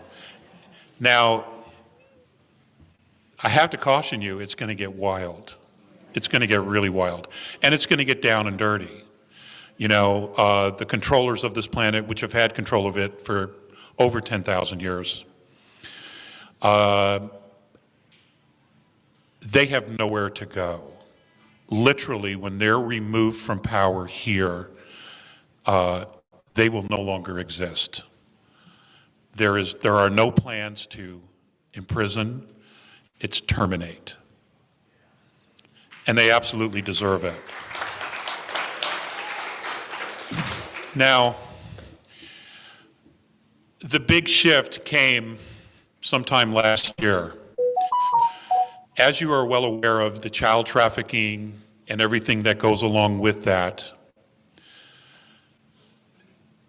the souls coming into this planet now are incredibly evolved souls.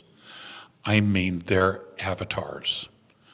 Their job is to come in and take humanity to the next level so that in the next 100 years, the planet is a galactic, part of the galactic community, that we will be living Star Wars, a benevolent Star Wars, and traversing not only our own solar system, but the galaxy as a whole. That's the plan. In 25 years, we won't even recognize this planet. That's how fast things can change. Now, in order to make that happen, humanity has to step up. And what I mean by that is that we have got to self-empower ourselves. And by backing up to fake pandemics, to horrible, untested technology, of allowing the media to consistently just lie about everything and us not push back, that's a real issue. We have to start standing up for ourselves. We have to keep defending each other, and we certainly must defend our freedoms. Because if we fall, this will set the planet back by hundreds and hundreds of years. And we're still going to have to deal with these assholes. Okay, and everybody's done. Everybody's really pretty much done. There have been many of us talking about the reptilian races and the Greys and the Orion group. It's been a very, very tough road. And it's time for them to go. Humanity deserves an opportunity to evolve, to become what it should be. Every single one of you, ladies and gentlemen, regardless of your race, your creed, your physicality, every single one of you on a soul level, you're not from here. The science proves it. The fact that you have multidimensional structures in your brain, which is your soul imprint, your holograph on the physical body, that should tell you everything. You're obviously not from here. Because if you were, it would only be 3D. And you're not. None of you are. None of you are. Many of us are part of soul groups. Soul groups that came from different star nations, different parts of the galaxy, maybe even other galaxies, to come here and to assist in the evolution of not just the Earth, but third density itself in our galaxy. Remember, everything that we see, even though we see solid, is a holograph. And that's a tough thing for a lot of people to grasp. But if you take any physical form, anything on this planet, and put it under a microelectron microscope, all you're going to see is light. There is no solidity, it's all light. And what created that is intent. Intent creates a gravity wave. A gravity wave then creates DNA. You literally pull it to you out of the ethers. This has all been proven in physics. In fact, they've been able to move DNA from one place to another, and in the process of it moving, it literally disappears. It goes to another dimension and then comes back. That's you. That's who you are.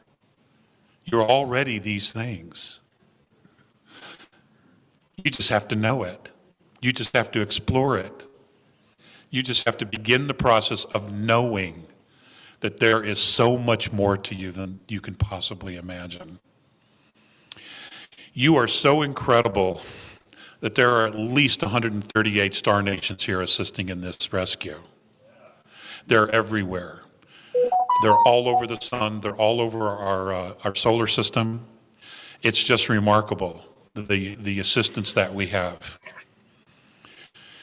And even if you don't believe in ETs, that's okay. It isn't going to matter in a few years anyway. You'll know for a fact. Okay? I mean, that's why we have a Star Force. Okay? All that technology has been reverse engineered from, a craft that have been retrieved or given as a gift or found buried, whether it was in Antarctica or in the sands of the Sahara. They have found stuff everywhere.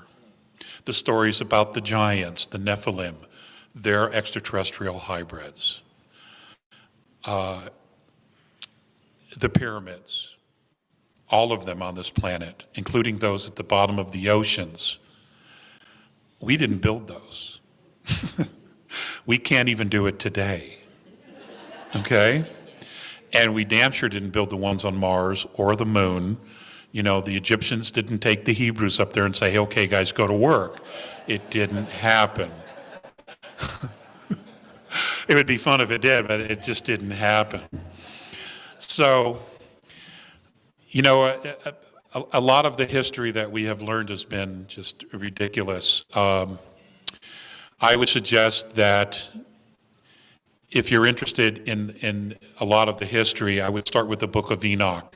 The Book of Enoch, and I'm not referring to the book by J.J. Hurtak.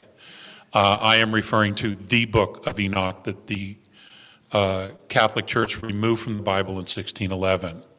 That basically tells you about the spiritual structures that are on the planet. It gives you the history of the Anunnaki, the Nephilim, the fallen angels, all of it, including some of the extraterrestrial technology that humanity was using. Now, the Sumerians wrote all about this, and we're told it's fantasy. It's absolute history. The Chaldeans, a lot of which we don't have because it's all been hidden, the Chaldeans talk about walking with these groups, inviting these extraterrestrial groups to sit in with them when they were passing laws, when they were writing edicts, when they were creating community sustainable programs. All these things that we do today have been around for 25, 35,000 years. It's just that what happens is when humanity gets to a place where we're ready to break free from the controllers, they do something. And what they do is they hit us with fear. They will create a scenario which puts us into a space of fear, and what that does is that it drops our frequencies back down. And any system, any structure, anywhere that is made in fear is in perpetual disintegration. It will never survive. So we can't do that. This is humanity's shot to make this thing work. And all it takes is for you guys to want it. Now, I know we're looking at the news and we're seeing the insanity. Whatever the media, this is my opinion, whatever the media tells you, flip it in reverse. Okay? And that will be the truth.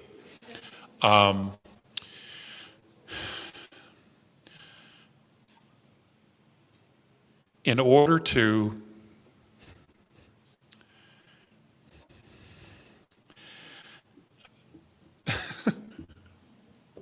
I haven't done this in a while. Take back our power and to understand who we are, it's going to require a little bit of research. And what's important is that when you have the time, whether it's through videos or you buy some books, you do the research or white papers, understand this.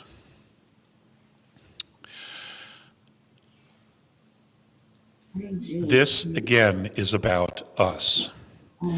You, all of you, at this moment, even those who aren't here, who are just out there doing the research at home on the internet, we are all right now forefathers and foremothers of a new earth. of a human civilization that is changing and evolving.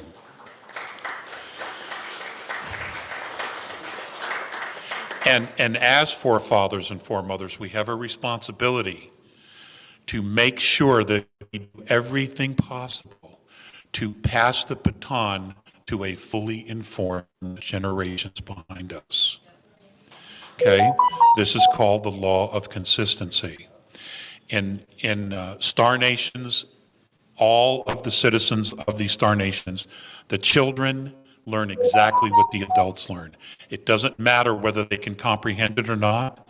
They are told and taught everything. So there is no loss of knowledge.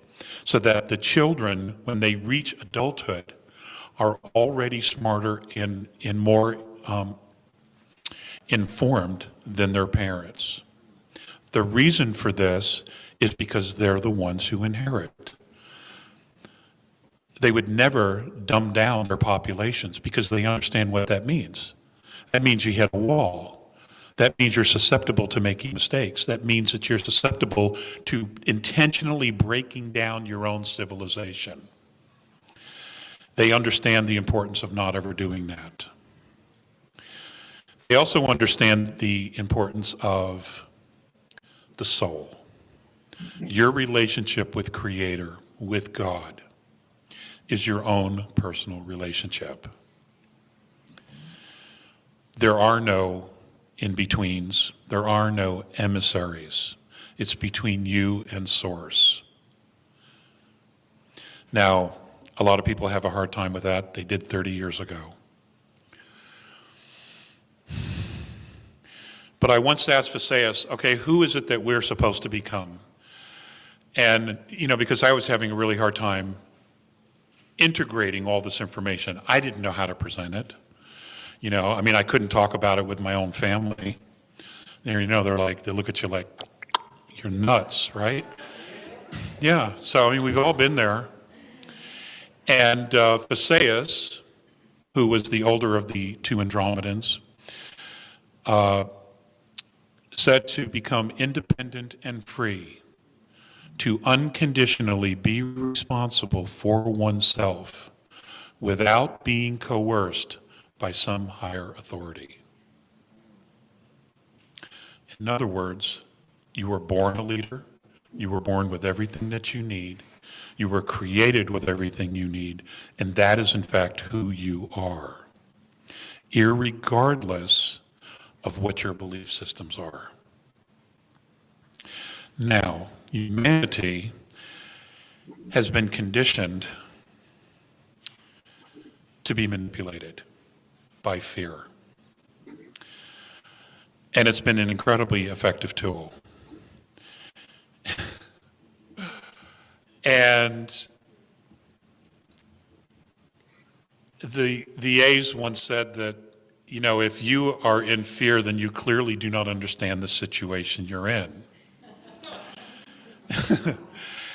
And if we realize that there is approximately 7.8 billion of us and 2.5 million of them, why is it that we're afraid?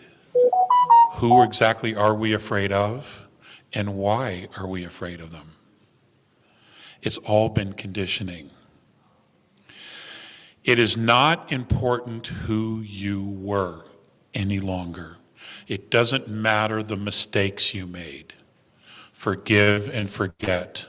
What matters is who are you becoming? Because that's what you're creating now.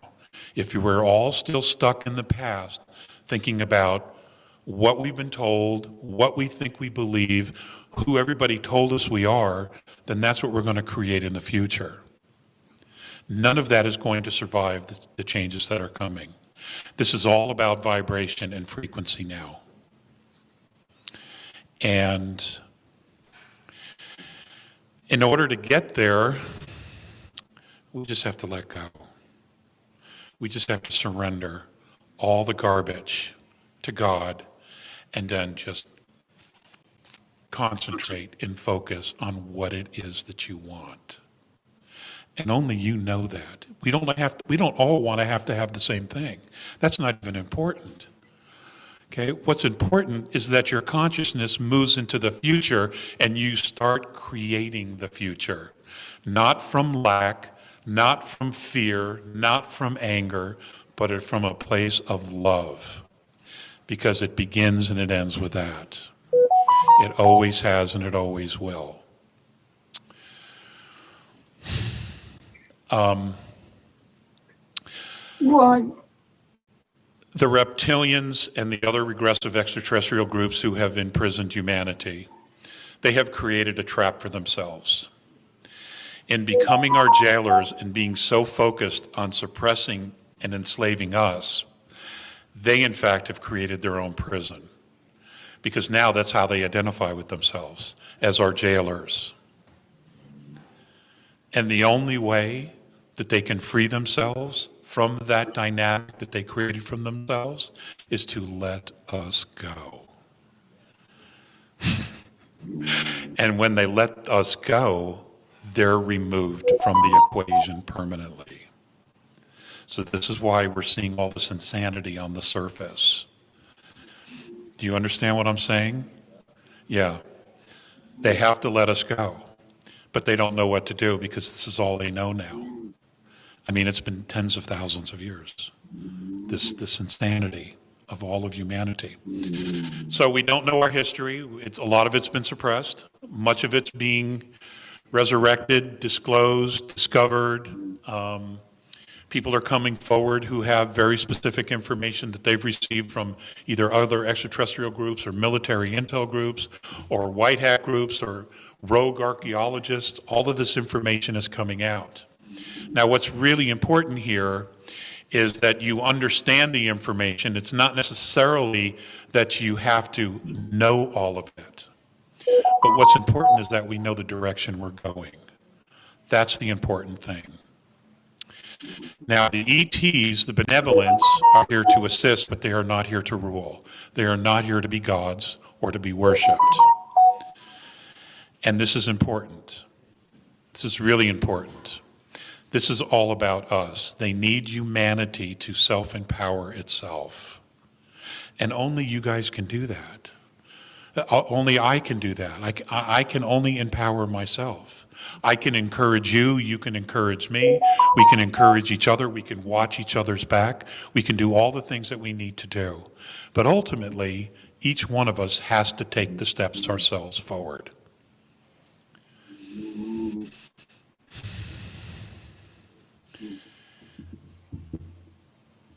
This is not an easy thing. And I'm not trying to simplify it as much as I am trying to simplify it.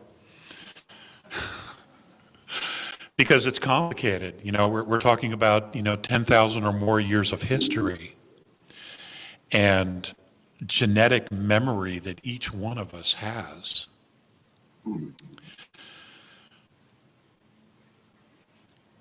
But the ultimate goal here is the freedom and liberation of humanity on this planet. And now the Earth herself is heading towards fifth density. She will migrate through fourth into fifth. On a consciousness level, many of you in this audience are already in fourth density. You're beginning to see the structures. You're beginning to actually see it collapse. You are seeing the programming that's been in effect for quite some time. You understand what's going on. You understand the structure. And that's a huge part of this, is understanding the structure. As we begin to see the structures collapse, which has already begun, it's important to understand that on a local level, everything has to be rebuilt. And I mean that on a local level. It has to start in our neighborhoods. And it isn't time to go out and shout, into the wind, hey, the sky is falling, because it's not. But what we are going to see, and what is in fact happening, is that all of these structures which were created to enslave and suppress humanity, that were all created in fear, they're all collapsing. And they're going to collapse, and we have to let them collapse. Because they don't serve anybody. The only structure in the United States that actually supports and does anything is the post office. That might be the only thing that survives everything. The collapse is the post office. You know, wrap your head around that. It was the first thing that they built here, created in this country when they formed our government, the Republic, and it may be the last thing standing. It's the damn post office. It actually provides a real service, you know. In fact, in the old days, the post office is where everyone would go to have meetings, to listen to lectures, and to vote. And I don't know if you're aware of this, but the new voting system that's connected to the what's that system? Blockchain is patented by the post office. Yeah. The post office owns the blockchain voting system. So we're going back to the beginning. Now, what's important about that as well is that we all have to be involved. Okay, when we go back to common law, which is what this is all going to represent,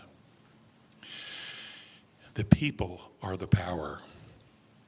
Now, what that means is you have to be involved. You have to teach your children to be involved, to be informed. We cannot abdicate or give our power away to professional politicians, or this shit will happen all over again. Because ultimately, when that kind of power and wealth is put in the hands of idiots, they're going to abuse it.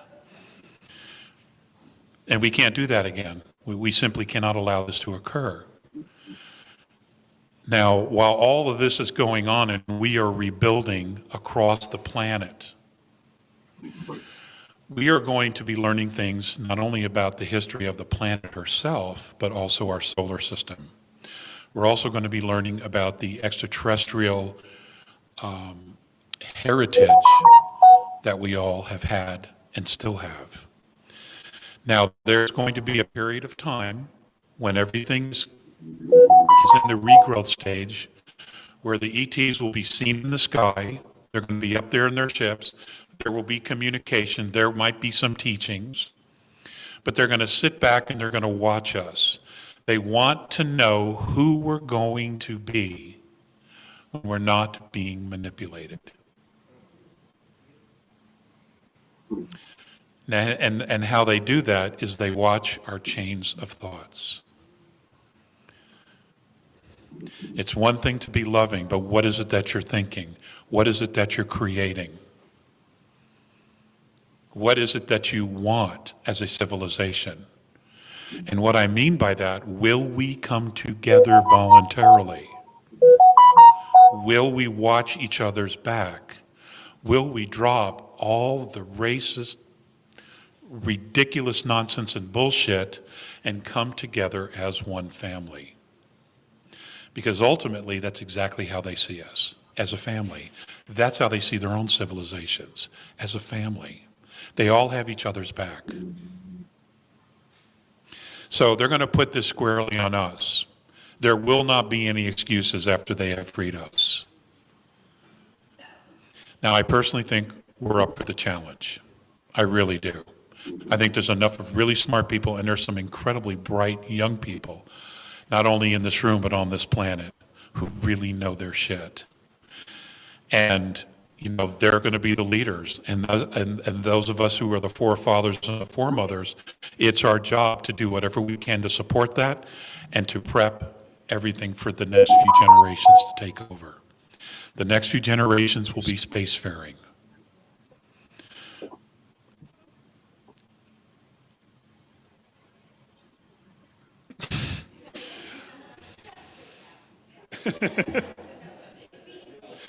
They will go to the stars. They will participate in a ceremony when a new planet is invited and asked to join galactic federations and/or councils. to become part of the galactic community. One of the things that they do, and they will do this in several different parts of the galaxy, is they will introduce the planet and the race or solar system to the other races. It's a formality, okay? This happens to everyone, and we will not be an exception. We will have to go through this. So for us here on Earth, what they will do is they will take representatives from every country. They will take members of the animal kingdom, the sea kingdom, the insect kingdom, the wildlife kingdom of everything. And what they will do is they will take us and transport us in starships to a place where they will in fact hold these ceremonies. And the planet Earth and its representatives, with all of its life forms, at least several representations, will be paraded and introduced to these other star nations. This process can take up to a year. And then everyone is brought back. Now, what you're going to find out in this process, or what our kids are going to find out in this process, is that many of the life forms we have here, they already exist in other star planets and other solar systems. Many of them were brought here. And what happens was they would alter their DNA in order to see if they could survive in this ecosystem. Earth is a very complex ecosystem. And a lot of that work was done on Uranus and Neptune. Now, isn't it interesting that these are two water planets that are at the edge of our solar system, and that water's never frozen? In fact, seasonally, you can see green algae growing on Neptune. Okay, our satellites have seen this, and NASA just doesn't know what to say. So they say nothing, they just in fact ignore it. So there is life everywhere. A very famous place, if you listen to Brian just before me, or Brad rather, Mr. Heller, where a lot of ETs meet to have their conferences here in our solar system is Ganymede. The A's have been coming and going from Ganymede quite a bit. All of the star nations, that they use Ganymede. It's specifically built or has structures on it to house many different types of life forms. And they have conferences, they have rooms, conference rooms, structures inside the planet where they have like suites, where you may have a specific civilization that's aquatic. You may have a civilization that is methane. They live in a methane type of environment. Those who are oxygen, those who are other gases which we don't even have on this planet. They have these rooms that are specifically built so they can go in and they can participate, and they are in a natural habitat. On the surface of the planet of Ganymede, they have these enormous structures, and what they do is they park their ships underneath these structures, and then they flip a switch, and literally a shield forms around the starships, and it doesn't matter how big it is, as long as it's not bigger than the planet. And what it does is it creates an environmental structure inside their ships, so they can move outside their ships, work on their ships, and or just walk around the surface. It's remarkable. It's absolutely remarkable. And our space fleet knows all about this. And hopefully they're going to be the first ones to tell everybody what's going on, and they should be. Those of us who have carried water, that's basically what we were supposed to do, was just carry the water until the big guns come out and say, hey guys, here's the deal. And that's what we're all waiting for. Now, a lot of the things that have been going on off planet, let me just share with you regarding the war. There have been a dark force and a light force. Now, we all know, many of us know about the Nazis and their ability with their Vril machines and so on and so forth. They have played both sides against the middle. They have always played both sides against the middle. But they were given an ultimatum, not only by the White House, but by the star nations themselves. And rumor has it they have flipped. They're now on the side of humanity because they realize they have nowhere else to go. They have to stop fucking around. Okay? Now, out there in space, we have a light space force and a dark space force. The dark space force has done some horrible things. They have trafficked humans off-world. They have trafficked children. They have been manufacturing alien weapons in some of these space programs and on some moons in the asteroid belt. They have been mass producing these using slave labor and then selling them off-world to pirates and bandits. It's almost like Star Wars, literally, except we're the ones doing it. And the representation of humans out there hasn't been all that positive, at least Terrans, those of us on Earth. However, most star nations realize that it isn't us. We know nothing about this. It's a very, very small group. Now, I was on Morinet's ship when they found 3 bodies floating in space. Now, these were super soldiers. And Morinet's ship and his crew retrieved these 3 bodies.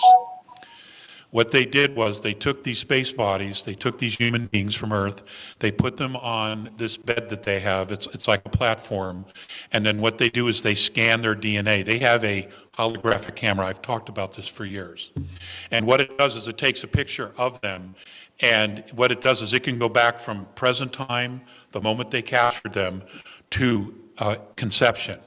And then what that shows them is their journey, who they are, where they were raised.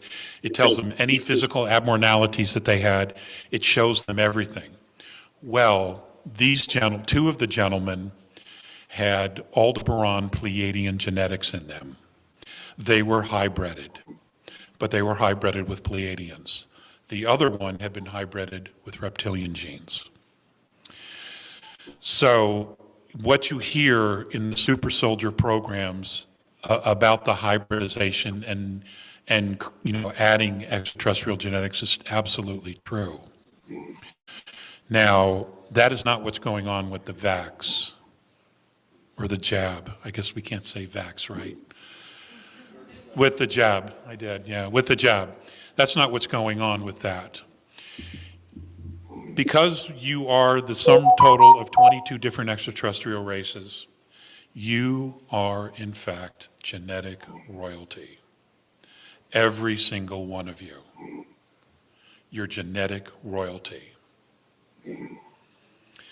What they're trying to do is destroy that with the vax, which is why they want everyone on the planet to get it. The mRNA is to rewrite your genetic code. Okay? And I don't know if you're aware of this, but in 2013, the Supreme Court agreed that if a pharmaceutical company puts something in your body that rewrites your genetic code, your body is therefore patented. Your body belongs to someone else. That was in 2013. That's very easy to find.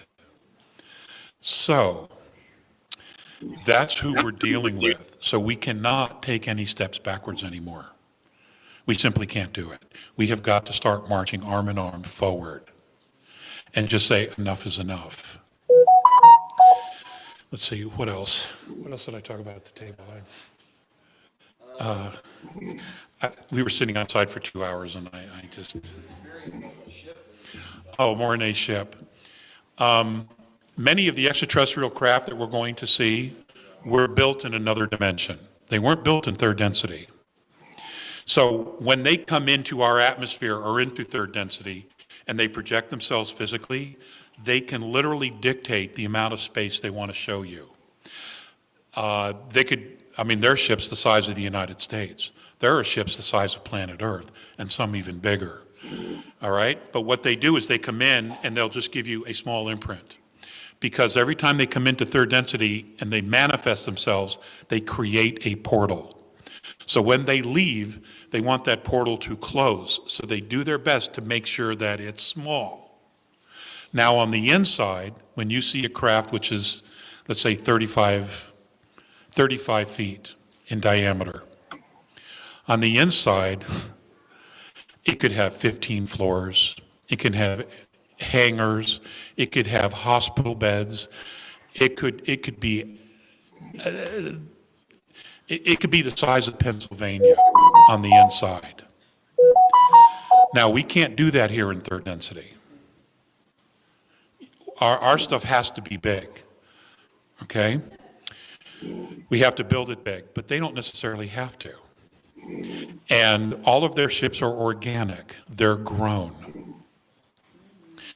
And that's a technology that we're learning here as well. There are metals that are being made in these special access programs that are self-healing. They literally can heal themselves. This is technology that's been reverse engineered from some of the crashes that happen here. Not only that, the ships themselves, and we were talking about this today, are med beds that keep the crew alive. They keep them from aging because it's alive. It puts out a frequency. It provides everything that they need on a harmonic level. So when you're jumping dimensions, when you're jumping ecosystems or planetary systems, your ship is in fact your home. Okay? Now, I had an experience. Okay, and when they make these ships, I'll give you an example of Morinet's ship. When they were building his craft, when they were growing it, there was a point where he had to go, and they put him on this platform, and he had to stand there like this, and they would drop his ship down to him. Then what they would do is they would put a beam of frequency through his body into the hull of the ship. Now the ship knows him. Okay, his frequency is now one with the ship. It's literally a physical extension of himself. Then they would bring his crew and do exactly the same thing.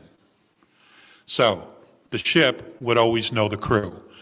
You could not in any way ever get inside one of these things unless the ship knew your frequency, which is why we have ships in storage we can't get into. And if you heard about the ship in Afghanistan in the cave and all the soldiers that went to try to get to it, to try to open it, where they disappear, that's a safety mechanism that the ship has because the ship's alive. Okay? The ship's alive. So I had to tell you that in order to tell you this.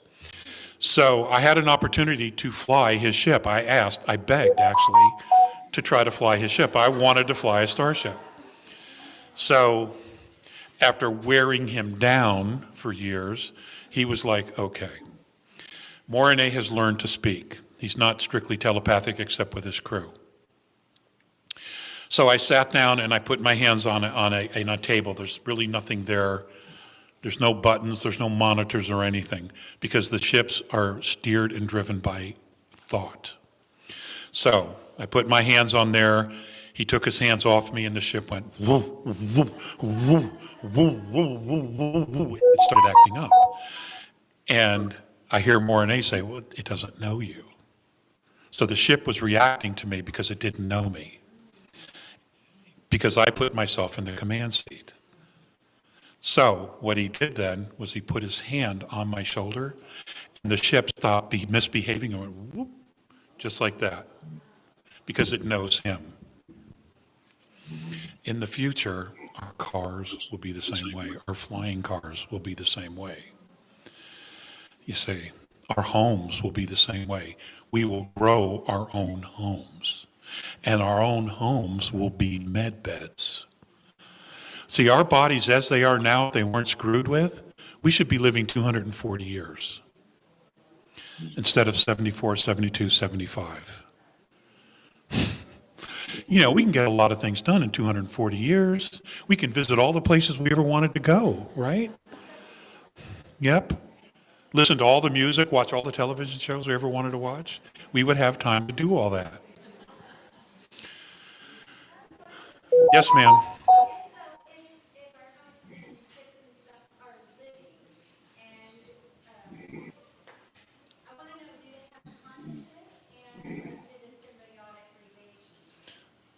That's a very good question. She wanted to know if our homes and our cars and things are alive, do they have consciousness, or is it just a symbiotic relationship? It is, in fact, both. The ships have a specific level of artificial intelligence to it, but it doesn't make decisions. It only follows direction.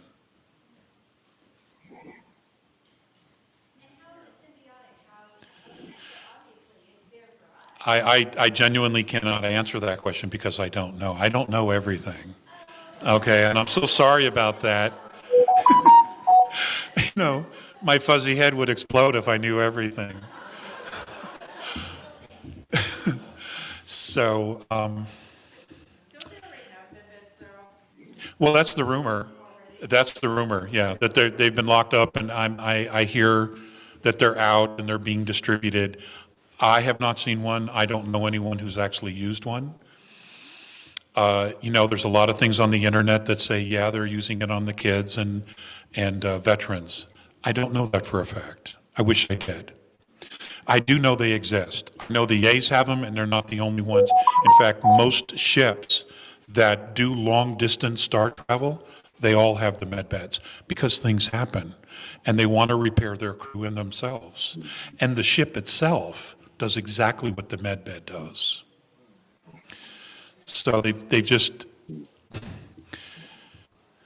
there is no limit to what is possible. Absolutely no limit, folks. You just have to believe it, and you absolutely have to know what it is you want. That's the most important thing right now. What is it that you want, and begin to move towards it. Don't look back. Don't listen to the insanity that they want us to think. All the fear porn that they're creating. Move towards what you want and know that it's there for you. Do I have to stop? I have 2 minutes. Any questions? Any more questions? Anybody?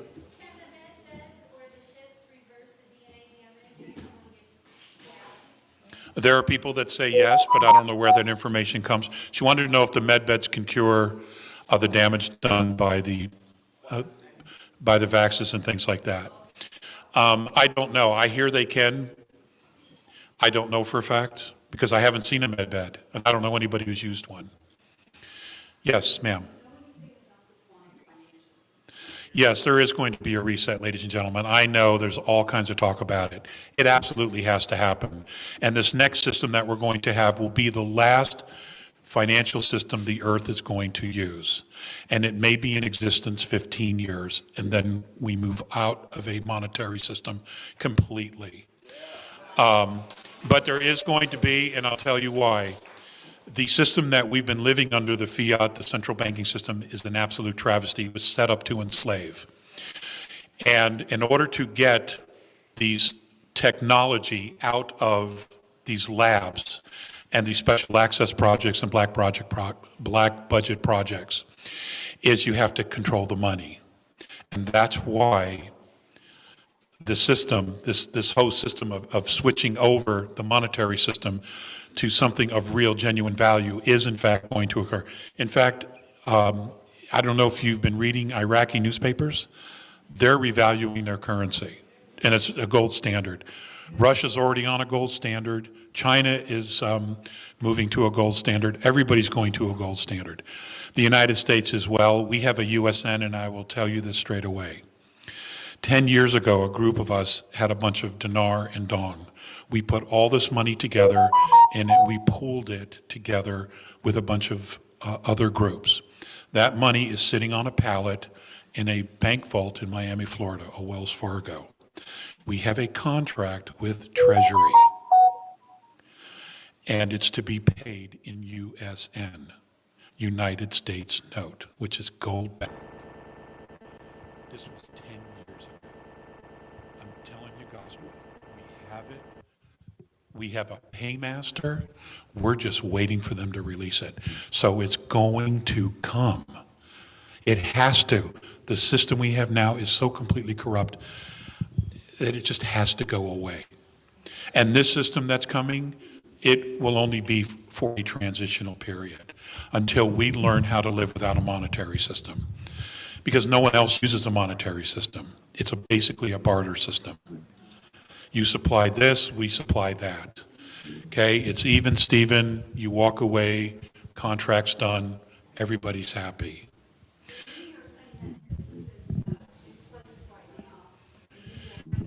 Well, it may be. I mean, when it happens, it happens. I can't imagine it's going to happen, okay, with Biden in office, frankly, here in the United States.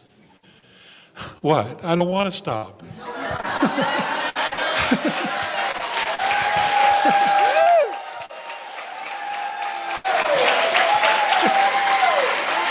That's right. Bringing it to you. I guess we're done.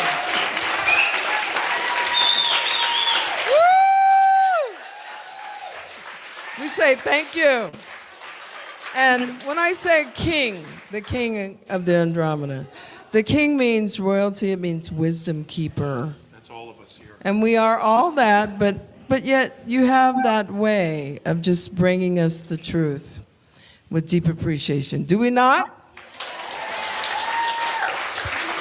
All right, so I'm just going to take a breath because that was amazing. I'm sorry it took so long for me to warm up. And we're going to get more of that.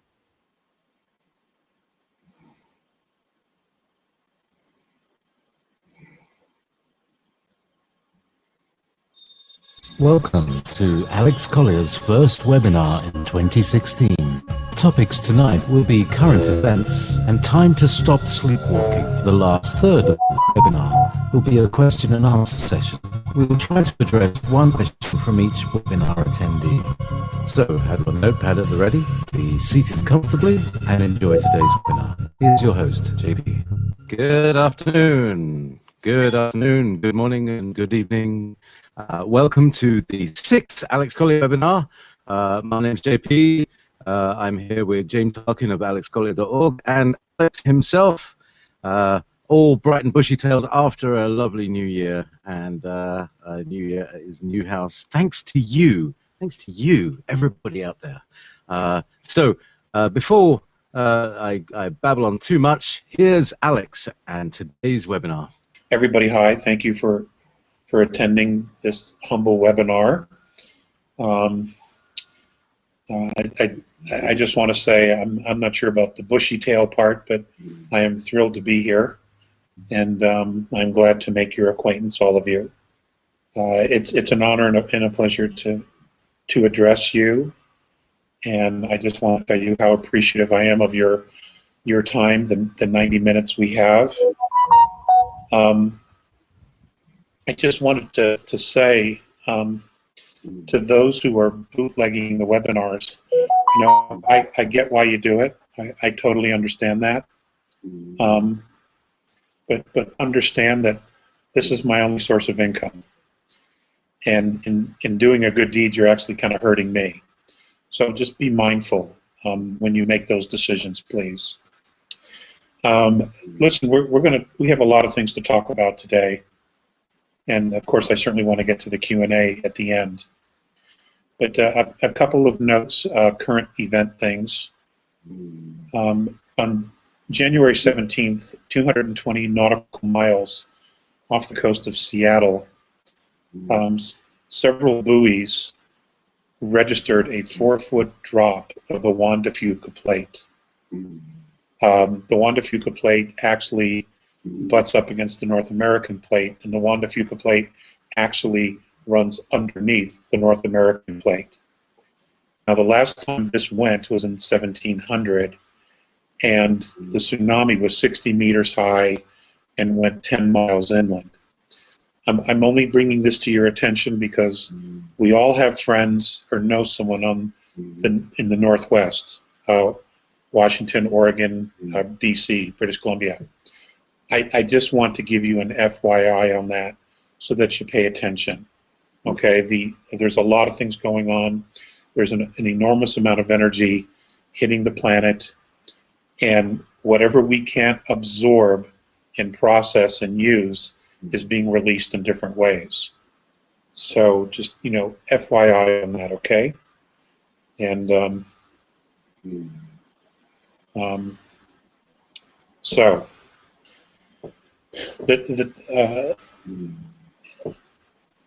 if you've been paying attention, and here in the States there was a great deal of chatter regarding a Christmas message the Queen of England gave that was taped first.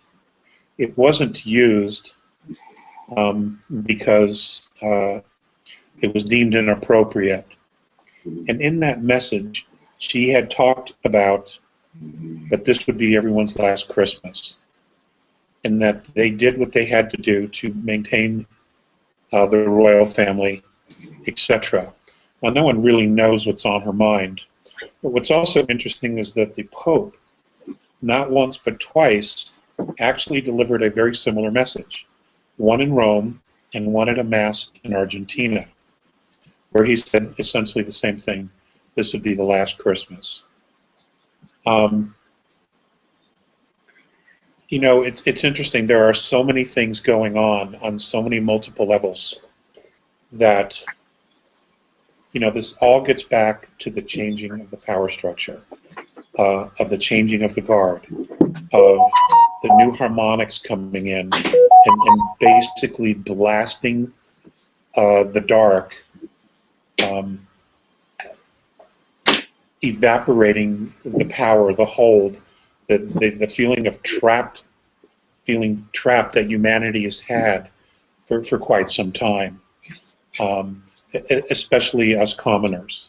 Many of us have felt very, very trapped in a system we knew doesn't work, and it really seemed to be favoring the few at the very, very top, those who we call the powers that be, or AKA the elite. Okay? Know that is in fact changing. And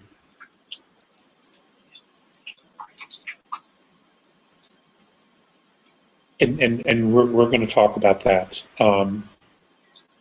These webinars, they're not written down. These are conversations. I have notes about things that I'm supposed to talk about, or I've been asked to talk about, and then of course some of my own thoughts. But we're going to talk a bit about a lot. We're also going to talk about some current events, and one of those things that we're going to talk about, and I'll just get into that, is the new financial system that's being created globally. It's,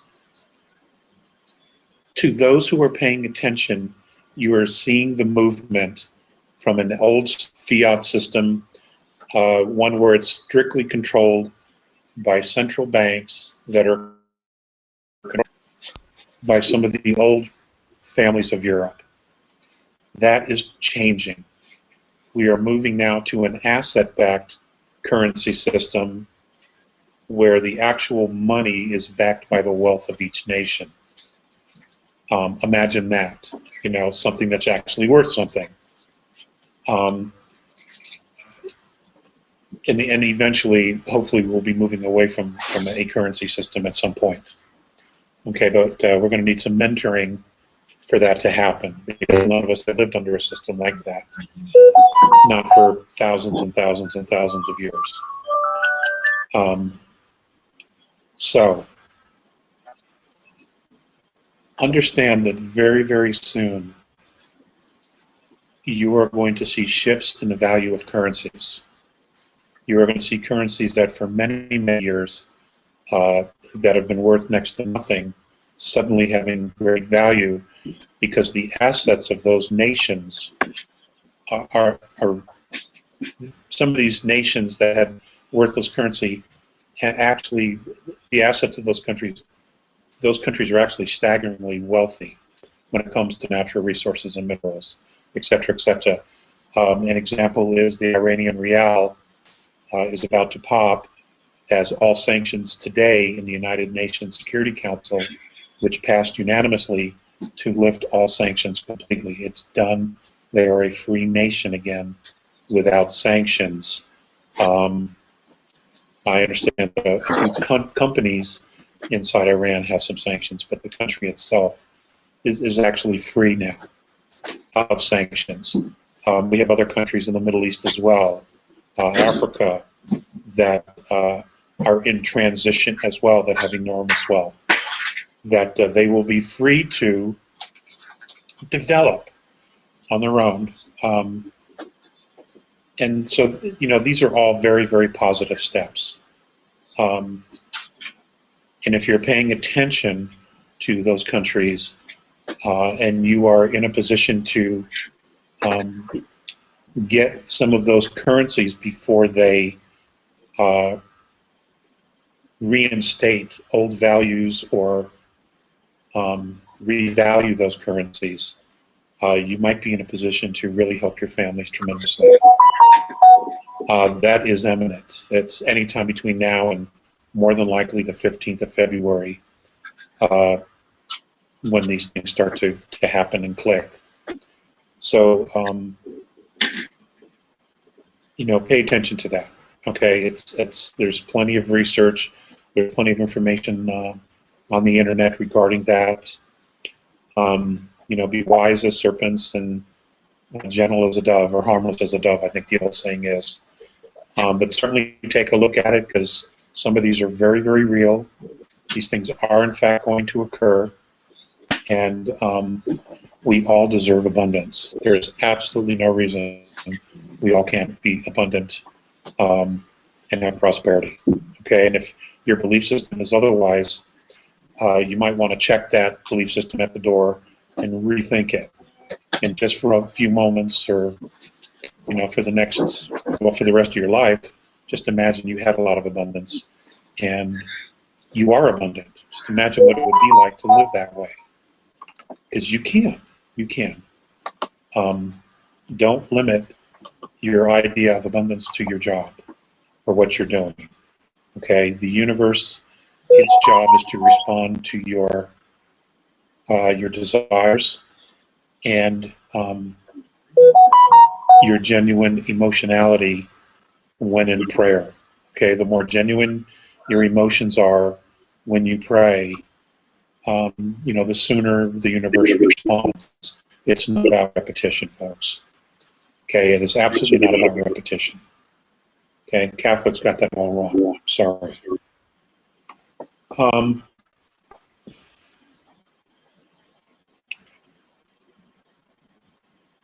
Einstein once said, "You cannot solve the world's problems with the same thinking that created them."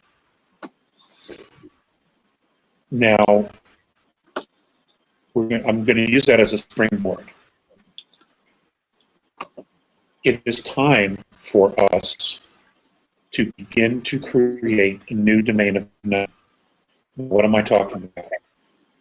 When the United States created itself, or the individuals of the world who wanted freedom, they wanted freedom of expression, freedom of religion, they wanted economic freedom, they wanted to be free from the yoke of monarchies in Europe and in other places of the world. Didn't matter where they were in the world, they all had this desire.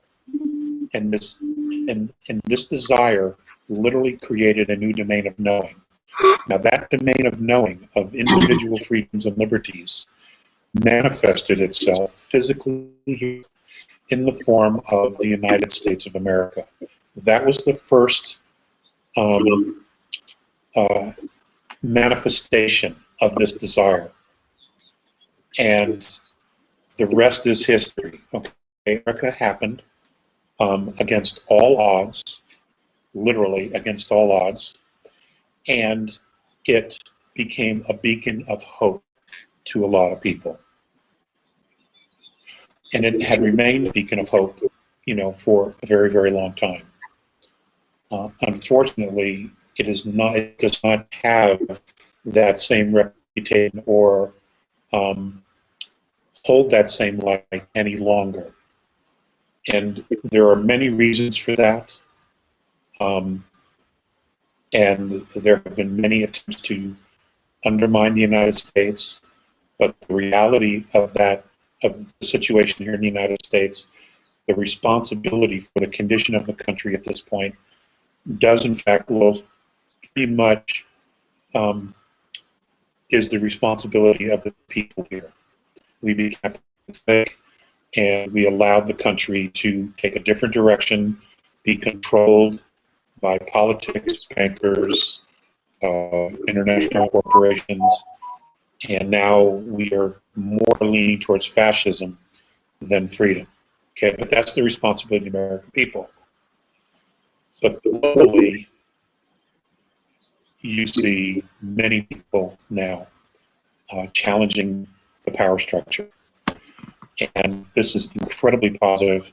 And when I look at the shift in energy, I can't even begin to tell you how proud I am of you.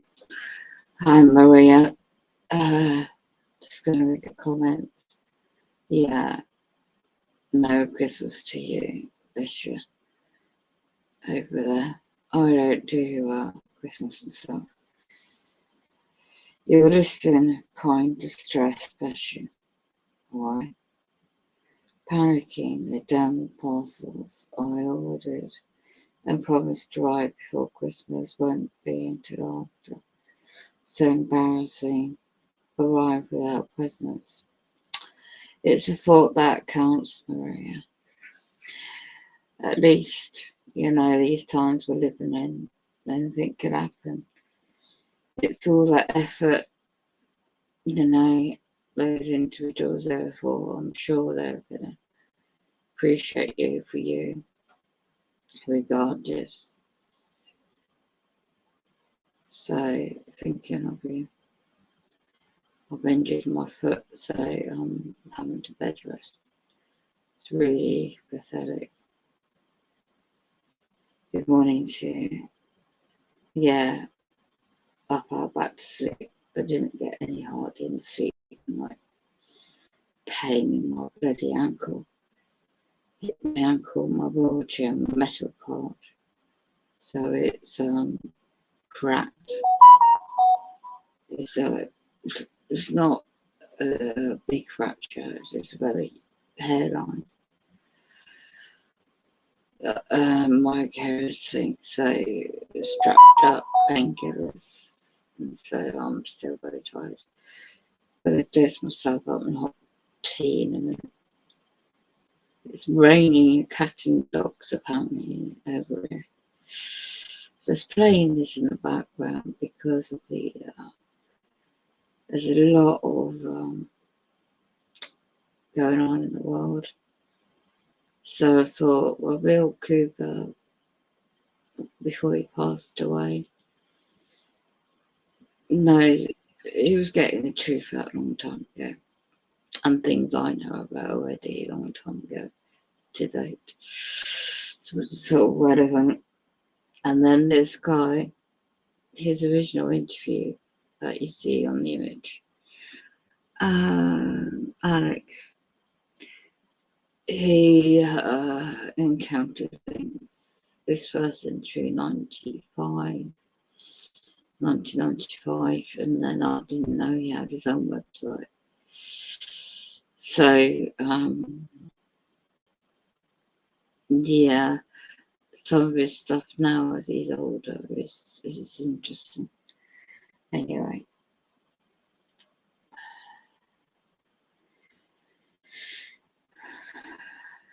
Not even any peace on earth. Yeah, I could congratulate you.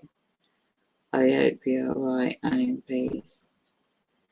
It's my daughter's birthday tomorrow. Well, I don't even see, so. And the gun still prepared to put stuff apparently in the public bar. Well, it's not public, it's the car park pathway in my way, so I can't use it in my watch. You know, these are really demonic demons.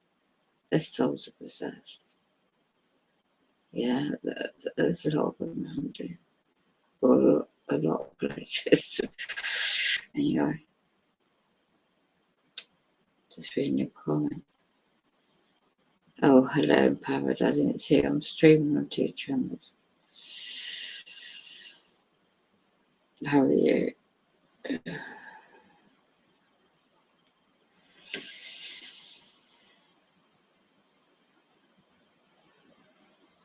Not even peace on earth. I hope you're alright in peace. I look forward to tomorrow night. I'm looking forward to tomorrow night Christmas Eve. But after the celebrations, we pour up a Bloody Mary. Bless you. It's a vibe tomorrow. Yeah. There's so many people going to be stuck in traffic and all sorts. Over in England especially. There's a lot of strikes still going on today and tomorrow. And then the New Year as well. Troubling times we're living in.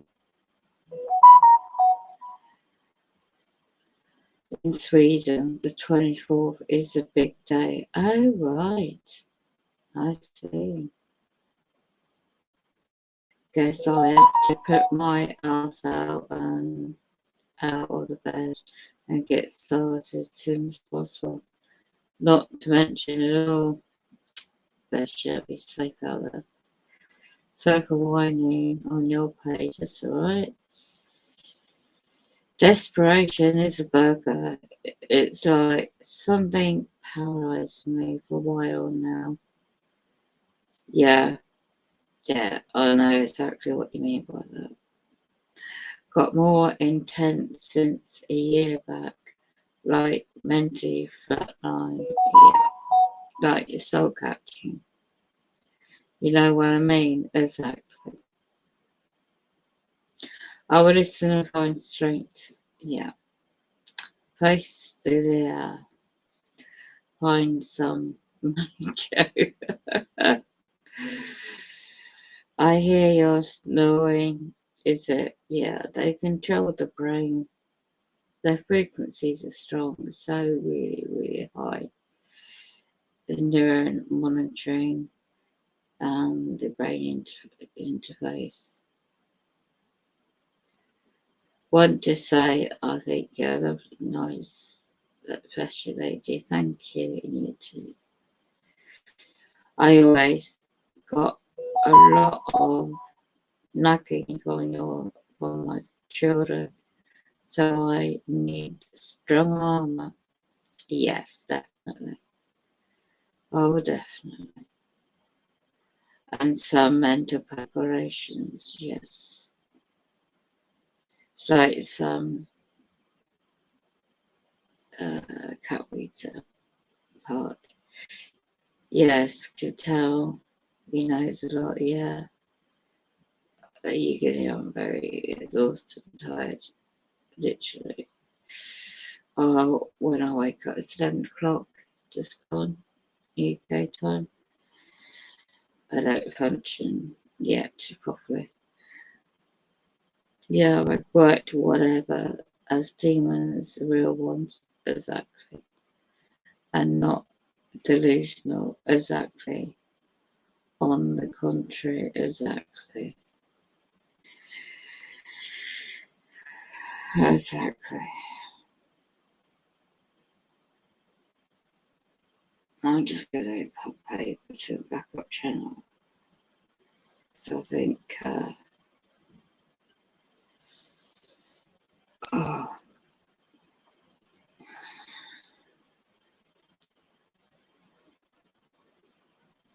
yeah, it's generate, empowers, hello. You're my backup channel. Do you know my other one?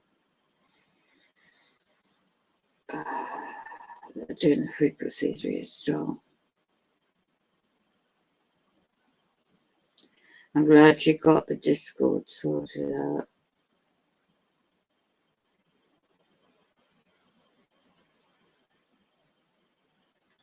carry on with everyone that is actually doing this and holding this light, holding this frequency, again, of freedom, of personal responsibility, of personal growth, of spiritual evolvement, shaking off the old structures that we know don't work, that were only put there to control and manipulate. So many people are getting it that it's incredibly exciting. Now, along those lines, what's now necessary, the fence is down, the electronic fence is down, and we are getting cosmic energy, cosmic knowledge coming to the planet from multiple sources. Many of those sources are multidimensional. Okay, because remember, people, Earth plays a part in the growth of our galaxy. Our solar system does. Let me put it to you that way. All right. Fifth density Andromedans, fifth density other races have come back in time to this moment because something happens not only in third density, but in fourth and in fifth in the future. And they've narrowed it down to the solar system. Okay, so we have... I'm on details about it today. Okay, not much. Yeah, exactly. Did you get any much sleep? It's my old dream attacks last night. I had massive, they were hammering down on my head, my body. It's like a chest, like crushing. Oh, it's like I've got a hangover, but I don't drink. Direct conversation also, yeah. Oh, they do that when I'm meant to be asleep. So it sounds like I'm snoring or talking, but it's like they manipulate, the technology. So you got that direct conversation also while I can't get to sleep yet. Sorry to hear that, bless you. And noise reduced when walking, but quite mild attacks or something, isn't it? It's not too bad, is it? They keep hacking my bloody phone now. Oh, trying to pass it over. It's raining like anything today.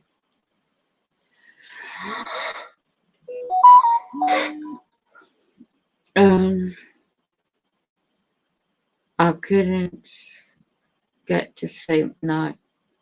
I got recording. What was it? Eventually, I don't know what happened, but I don't normally get sleep. I must have dozed off from 10 p.m.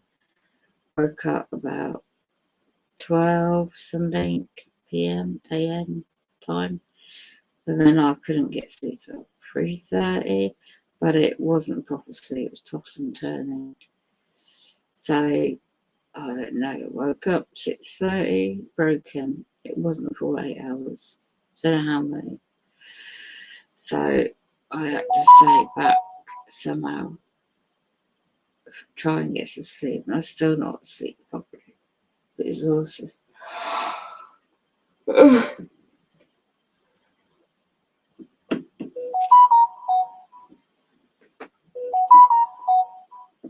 I'm just waiting for my girlfriend to get me a cup of tea with some toast or something. Because my ankle is I'm in agony with it. Bloody hitting my foot on the metal part of my wheelchair, so it's like bang a bloody bone. It's all swollen up, bruised, so it's like cold compress on it and elevation, and it goes all the way around your bloody foot, base of your foot, and up your leg. So the only position is like pillows under my ankle, my foot, and elevate it. Oh, it's a nightmare. You got this radiation pumping down on my head. Anyway, can't get any fresh air because it's pouring rain. No, I can't even get a shoe on. Oh, wait. I'm not gonna read your comment.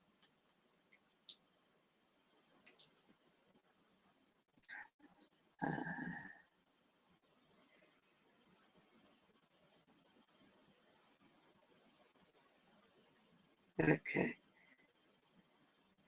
Yeah, there's no way it's comparisons.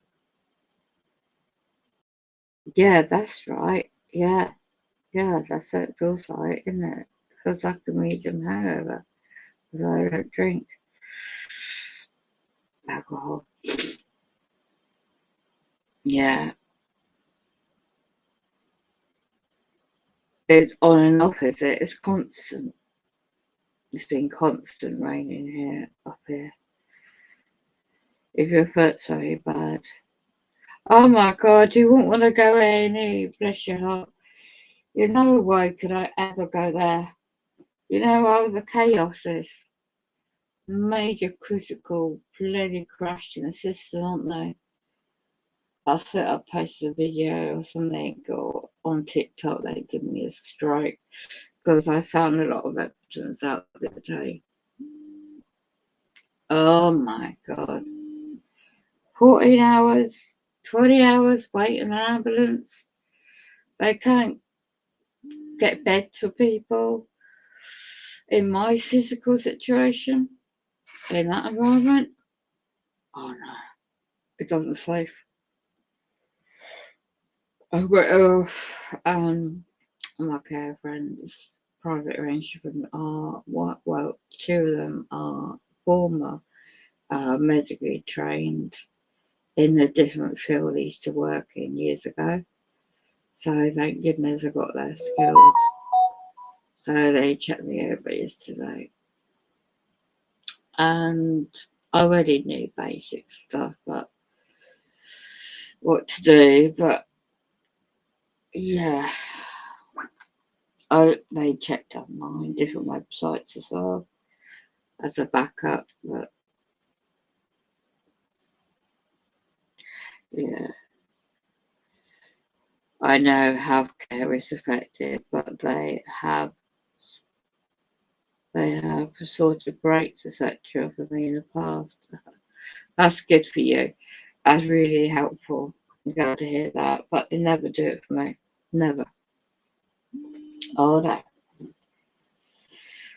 Not ever with the Freemasons, the connections, the ties.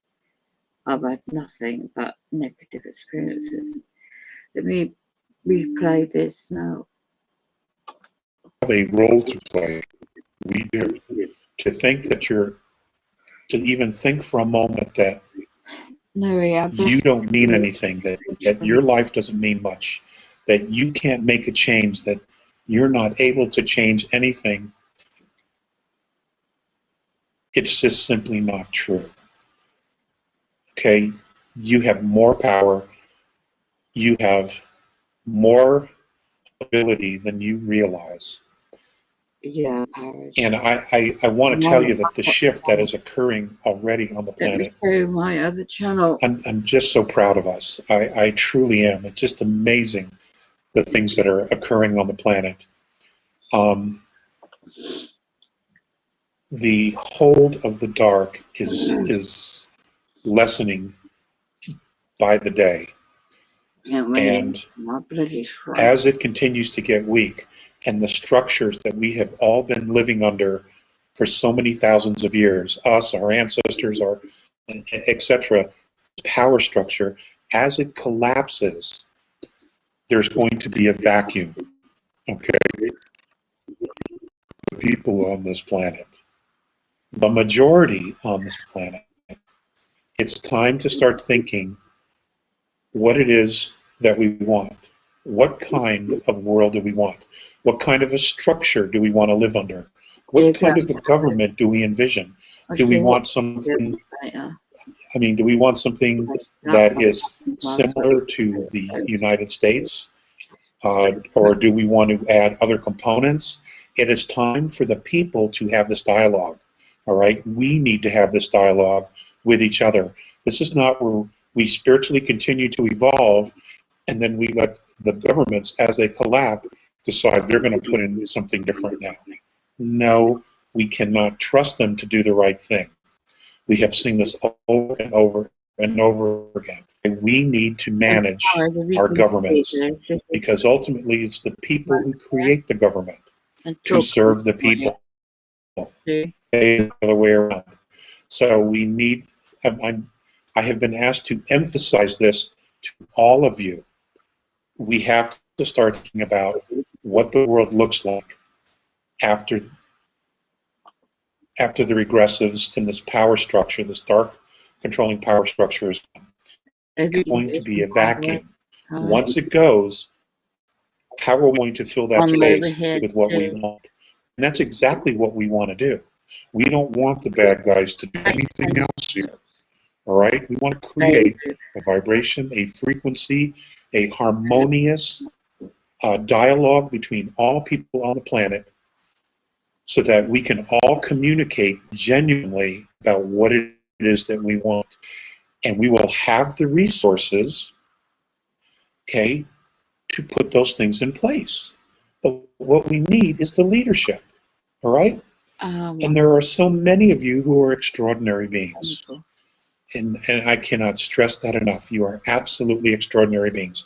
And like the myths of old, the knights, the musketeers, the heroes of old, you know, people rise, people step up, people take responsibility, and always common people. And sometimes the greatest of heroes are made from the scantiest of materials. Okay? But they step up and they make a decision and they just say, okay, this has to stop. I'm going to do this.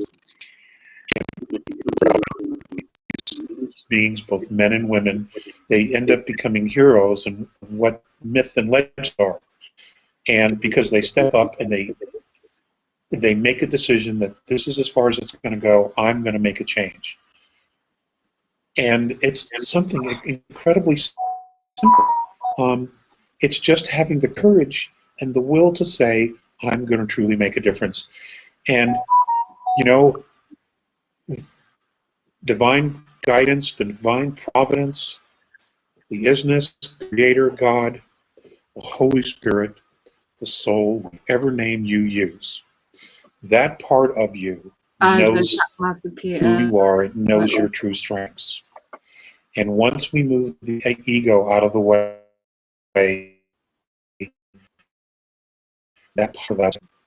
And I have been asked to ask you to start thinking about what are you, who are you going to be? What are you going to become if more soul was present and soul was making more decisions for you as opposed to ego? Okay. That is truly a spiritual evolution, evolvement. Is it? The soul doesn't know fear. In 5 minutes. Okay, I mean, what would it be like for us to live without fear every day, to make decisions without fear? If you can hear me, I'll end this stream. What's time now? I'll be back on in half an hour. If you're still around in half an hour, I'll be back on, well, 10 minutes really. You get a cup of tea. I'm going to show you the UK weather. The stream is, yeah, it shows you can hear. Bless you too, Maria. You know, gotta survive somehow, won't we, eh? Yeah, I need to empowered. I'm just checking the weather. Stops about 1 o'clock, so I'll try and get some. I'm just checking the weather forecast. and turn off the Wi-Fi.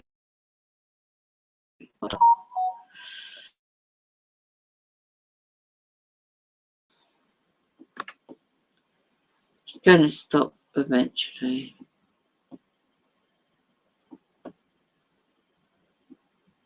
The temperatures are dropping again. Sunday, Christmas Day, well, fake Christmas Day, in my opinion.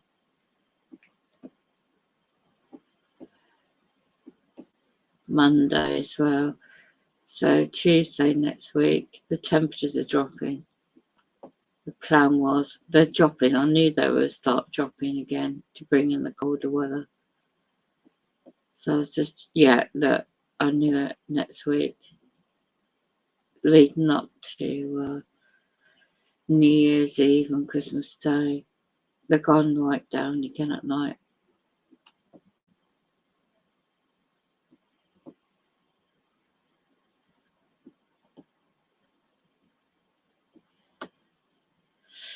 Next Wednesday, so the plan was to get some more cash at the bank and just to get a bit more electric and gas, but that's to wait in the moment. I've got enough for at least till the end of next week, so I've got my food, that's the main thing. My health is more important at the moment. So there you go. Doesn't matter the Wi-Fi is on or off because the frequencies are strong anyway. So blessings to you.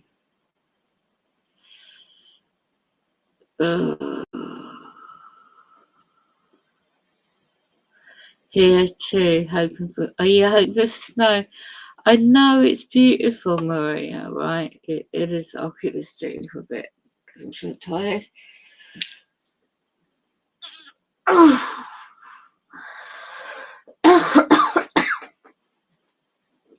The radiator me so much, my lungs.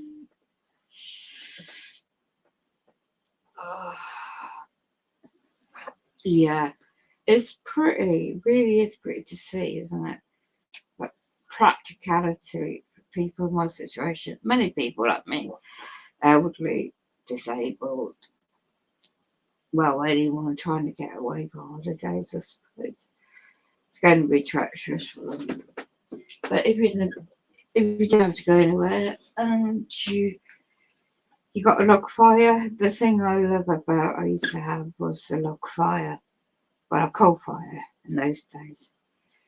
And we had a bit of logs to it, wood logs. And in the winter times, used to play in the snow. It was brilliant on kids, you know. We didn't have all these gadgets, luxury gadgets in those days. And Christmas, when our family at the time when we were kids used to celebrate it before what I know now. I mean, I used to celebrate it with my kids before what I know now. So it's like you wake up cool and it's like, hello, it's a man-made holiday. It's like, and you look at the pagan side to it as well. But a lot of people don't care. It's just something they do. But when you're in a talkie program, if you can try and people do. I will be here, by the way. I'm empowered. I will do my endeavour. Because I just like watching futuristic movies because the technology is what we're going through now, isn't it? Yeah, the memories is good. You know, before we wake up to knowledge what we know now, those traditional memories you have is always precious to hold on to. And this time of year, so many people were struggling, aren't they? I mean, who would want to be out bloody homeless this time of year? And we're losing their jobs and grieving from their loved ones the past 2 years. What's gone on in England already? Some members of the royal family, I mentioned about the late Queen, first time without them So that's going to be a trigger for a lot of people who is into royalties or family. And then they're going to be remember perhaps what's happened to their loved ones or friends or family. If they passed away the past 2 years or during the lockdowns, you know. So, yeah, I mean, these perpetrators that do the gang stalking, how much are they getting double pay time on these holiday, you know, periods? Because they don't stop right now, opposite me. But anyway.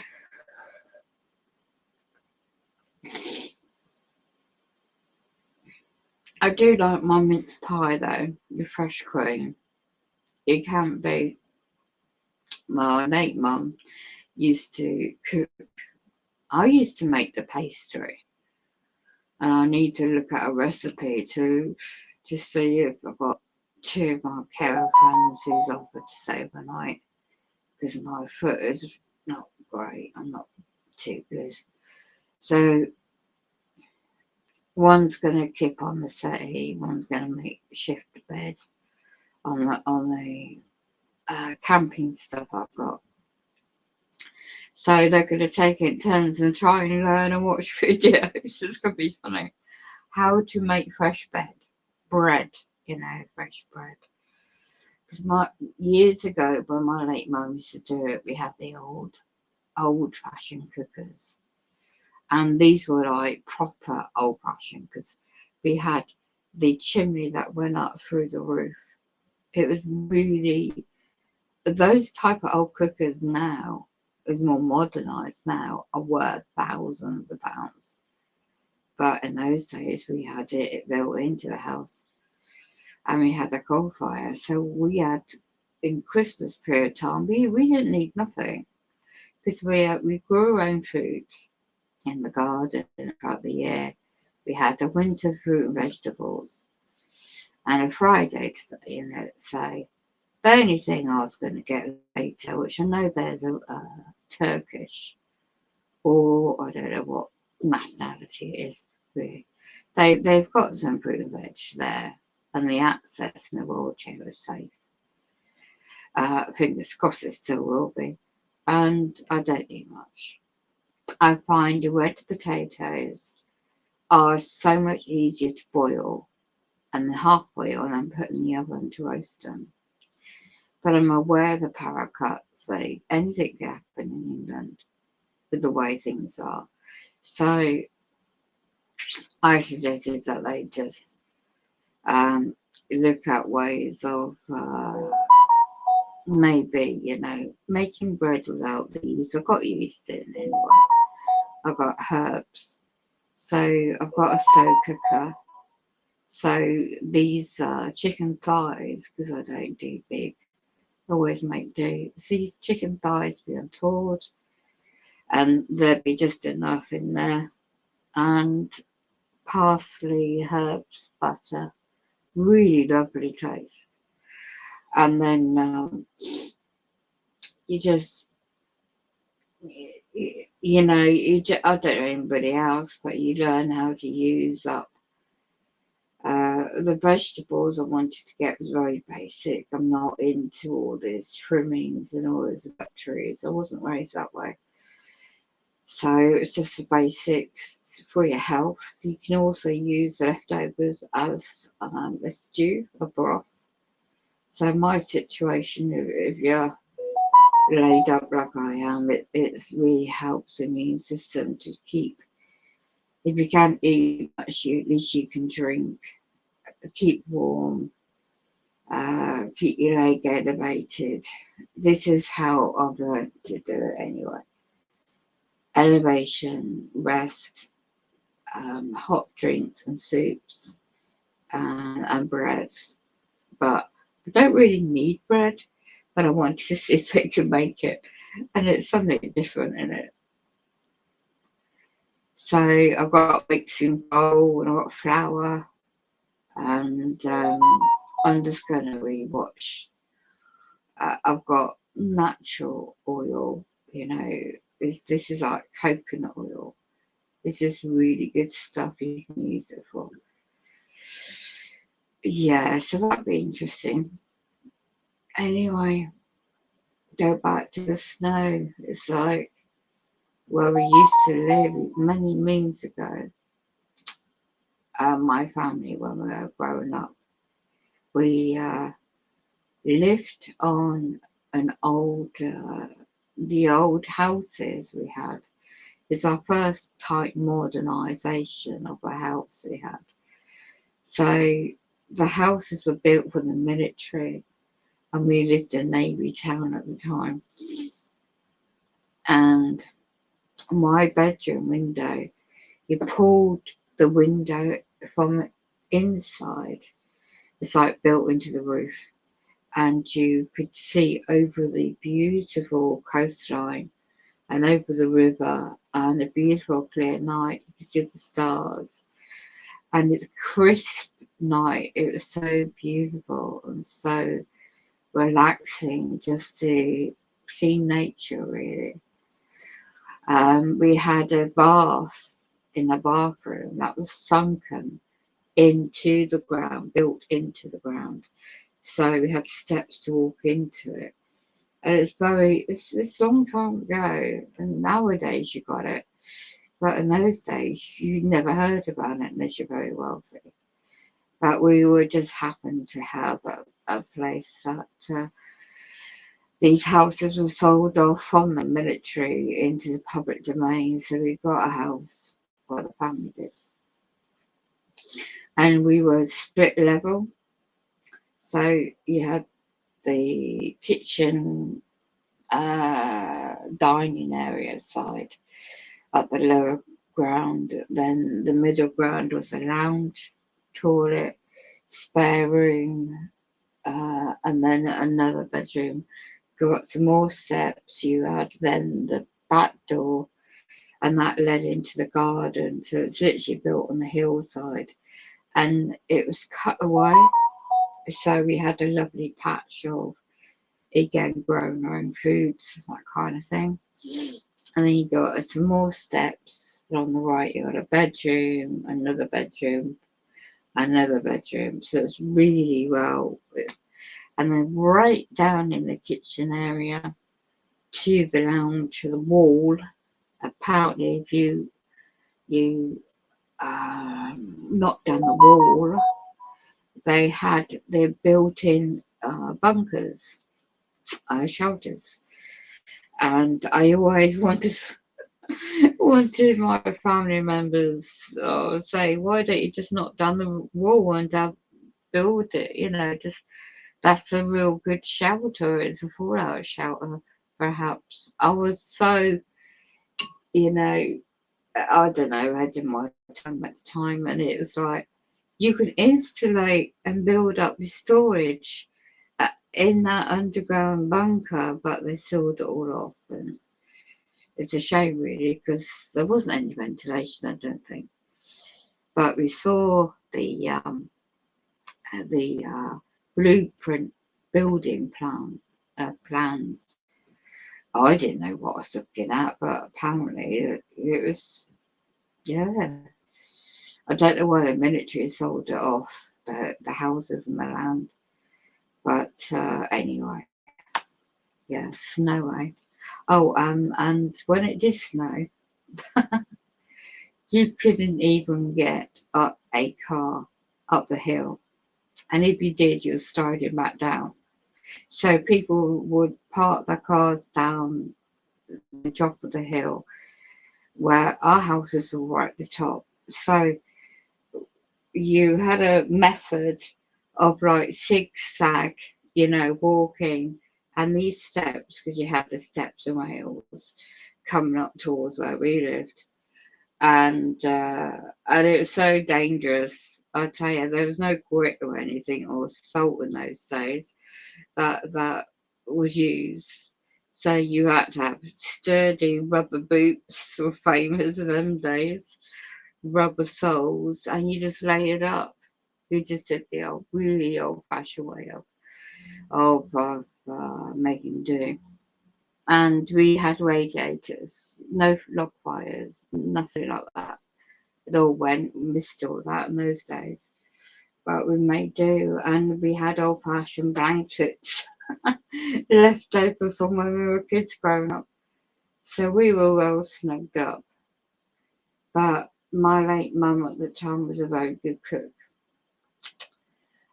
So she taught us girls, my brothers and sisters, well, my sisters mainly, how to do homemade cooking. And I was very good at pastry, very good at making, you know, the bread and the cakes and all that kind of stuff in that regard.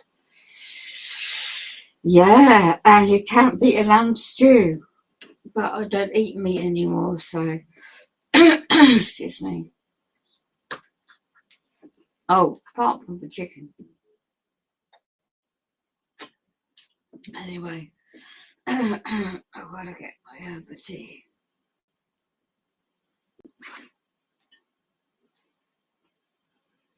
I'll just check the internet connection.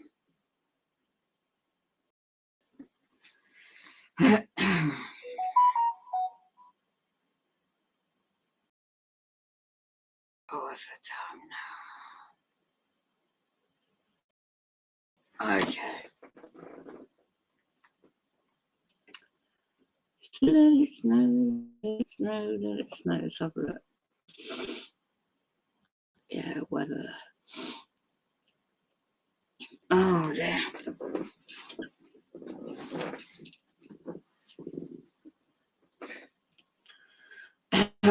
Excuse me.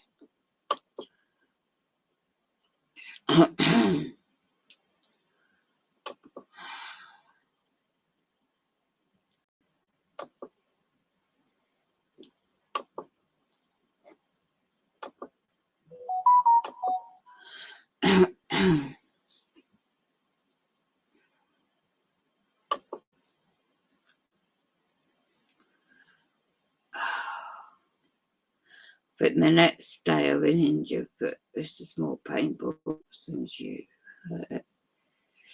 Like watching weather comes. And excuse me.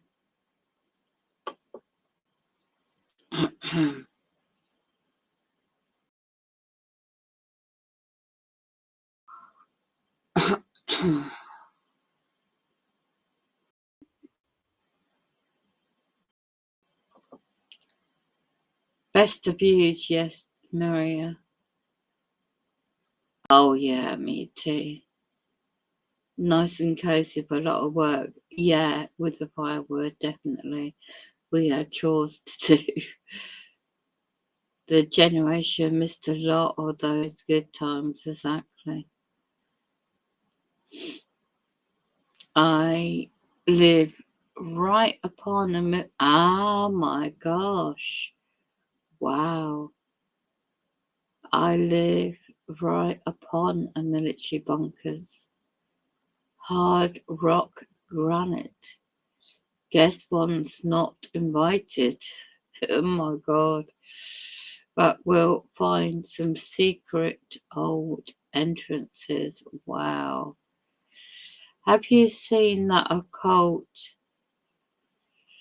chair somewhere? Hold on, let me read that. Let's bring it up a bit.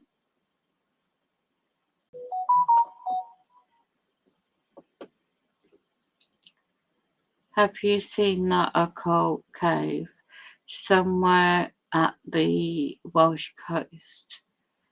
The forest close to an old castle monastery, a overgrown graveyard for ruins close to that evil place. I've heard about it, I've never seen it. Yeah, I wouldn't be too surprised. This whole bloody country is full of these ancient places. Mind blowing, isn't it? You'll find explorers, YouTube videos, can't remember the name, There's a lighthouse. Let me just have a search. You never know. I always like mysteries.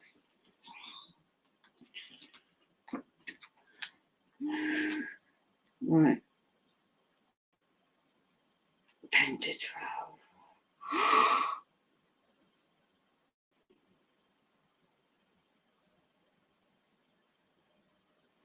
Where, let's have a look. What did you say?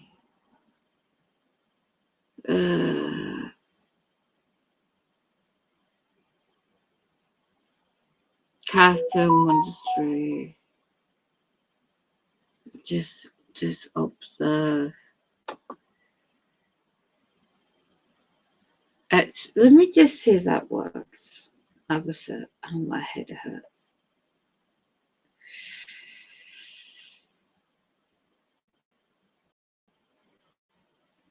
Yeah.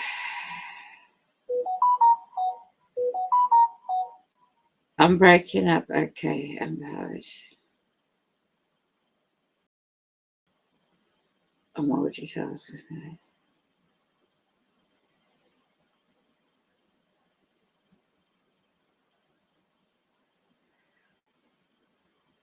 Okay. Let me do a search on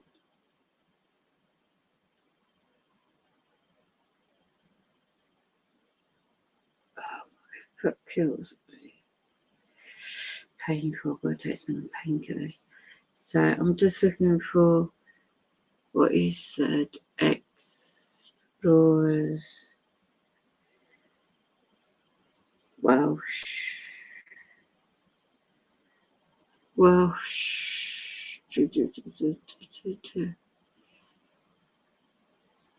Near village plant. Just looking, see if I can find any plant agents.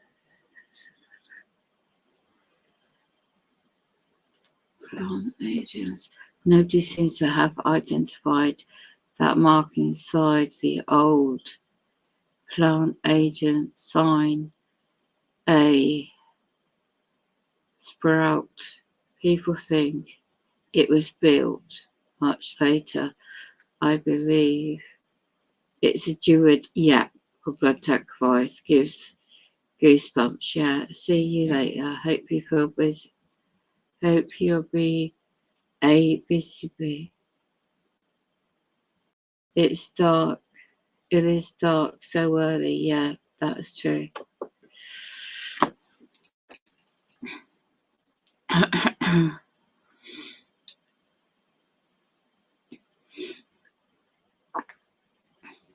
Order a dress. I hope you feel great. Have a good time. Rich won't arrive. Okay, the royal family, plant agents. Early English history. Well, thank you for that tip. I can't type that because I'm limited mobility today. So, thank you. Have a lovely time there.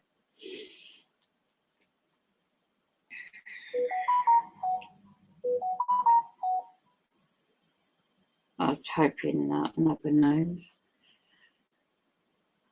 Even the parcel looks like it's a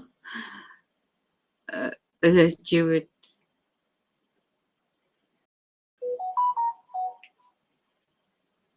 I'll put Jewish. I can spell. It's their religious time, isn't it? On the winter solstice as well.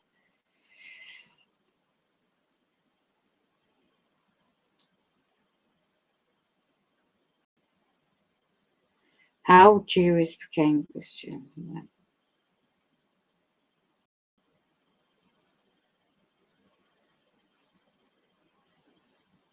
Wow. Wow, look at that. Princess, the former, at the time, Princess Elizabeth into Jewish order. Well, that's interesting.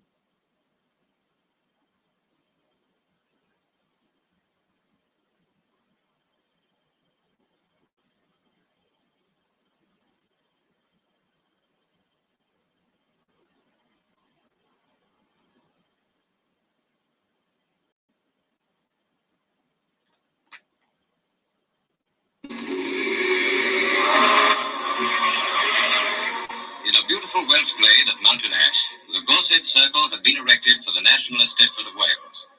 To the ancient ceremonial and the age-long traditions of the bards is added a new note. Princess Elizabeth becomes an honorary bard.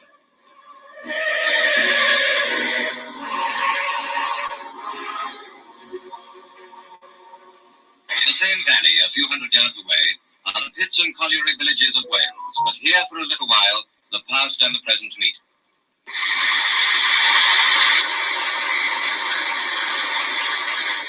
Wearing the emerald green robe of the novitiate, the princess's name is added to the roll of bards. Elizabeth of Windsor.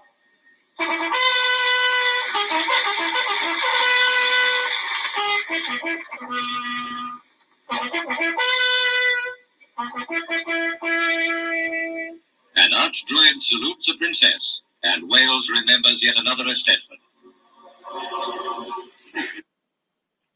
Wow, that's interesting. Didn't even know that one.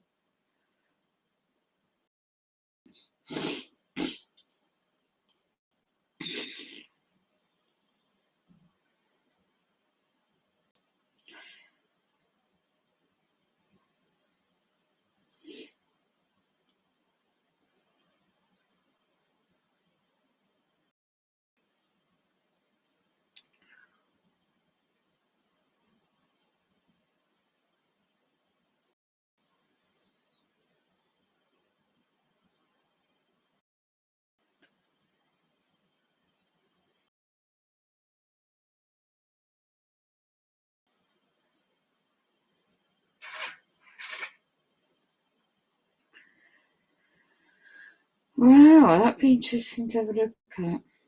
You need to know this things before I leave you. Ah, right.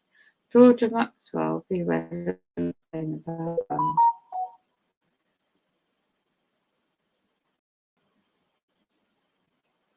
Royal Secrets.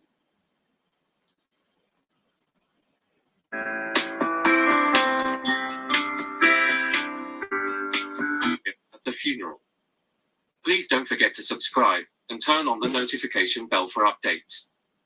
Princess Charlotte allegedly displayed poor behavior at Queen Elizabeth's burial, necessitating the scolding of her mother Kate Middleton by a very senior royal.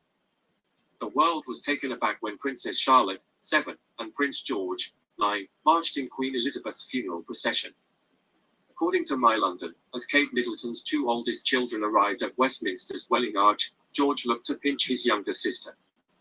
Children in the royal family occasionally misbehave with one another, despite being renowned for having exquisite manners. My London claims that this exact incident occurred at Queen Elizabeth II's burial. Prince George, age 9, seemed to pinch Princess Charlotte while the Wales children were participating in a procession at Westminster's Welling Arch. The princess naturally yelped out in anguish after feeling her brother's assault, to the shock of those surrounding her. According to reports, some royals, including Meghan Markle, found it cute. Some people didn't, like Queen Camilla, the magazine claims. The Princess of Wales, 40, is said to have received a cold look from Queen Camilla as a result, telling her to take her daughter. There were several moments of connection during the event, particularly at the start. For instance, when the small daughter first showed anxious, Kate bent over and said something that clearly made her feel better. We see a lot of connection before correction, which is a strong and effective parenting technique that I strongly recommend to parents. The expert continued by defining this parenting strategy. When we correct our young kids once we have established a connection, Ms. Karanja explained, this doesn't feel like an attack on their being because they already know you've got them and you love them. However, you are now confronting inappropriate behavior that must end. Additionally, we didn't observe Kate yelling at Charlotte. She made the corrections in that public setting with the utmost swiftness, matter-of-factness, concealment, and containment. Sometimes it's necessary to deal with a behavior right away, but it doesn't always have to be unpleasant or embarrassing. Just a strong handshake will do. In order to prevent hurtful memories and trauma, Ms. Karanja went into detail on the importance of talking to kids about their inappropriate behavior. I'm not sure if they discussed the incident more thereafter, but I normally suggest parents to discuss such events with their children. This is due to the fact that, despite our best... It's not the one I was looking for, so...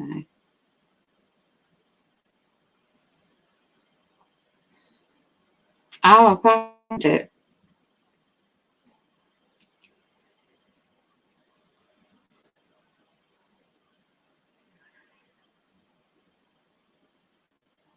If it's the right channel.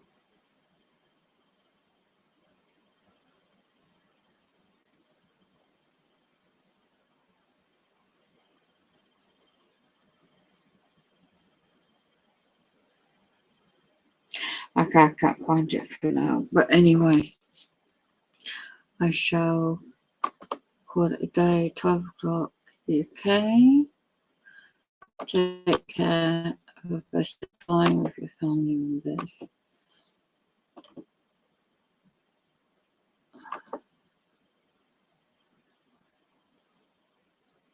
Yeah,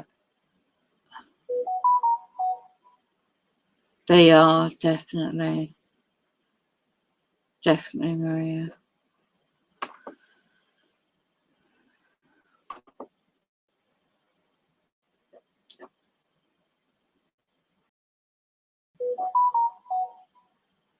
Okay. Yeah, be safe out there. Thanks for joining anyway. I'm going to end this stream now, so blessings to you guys. Take care.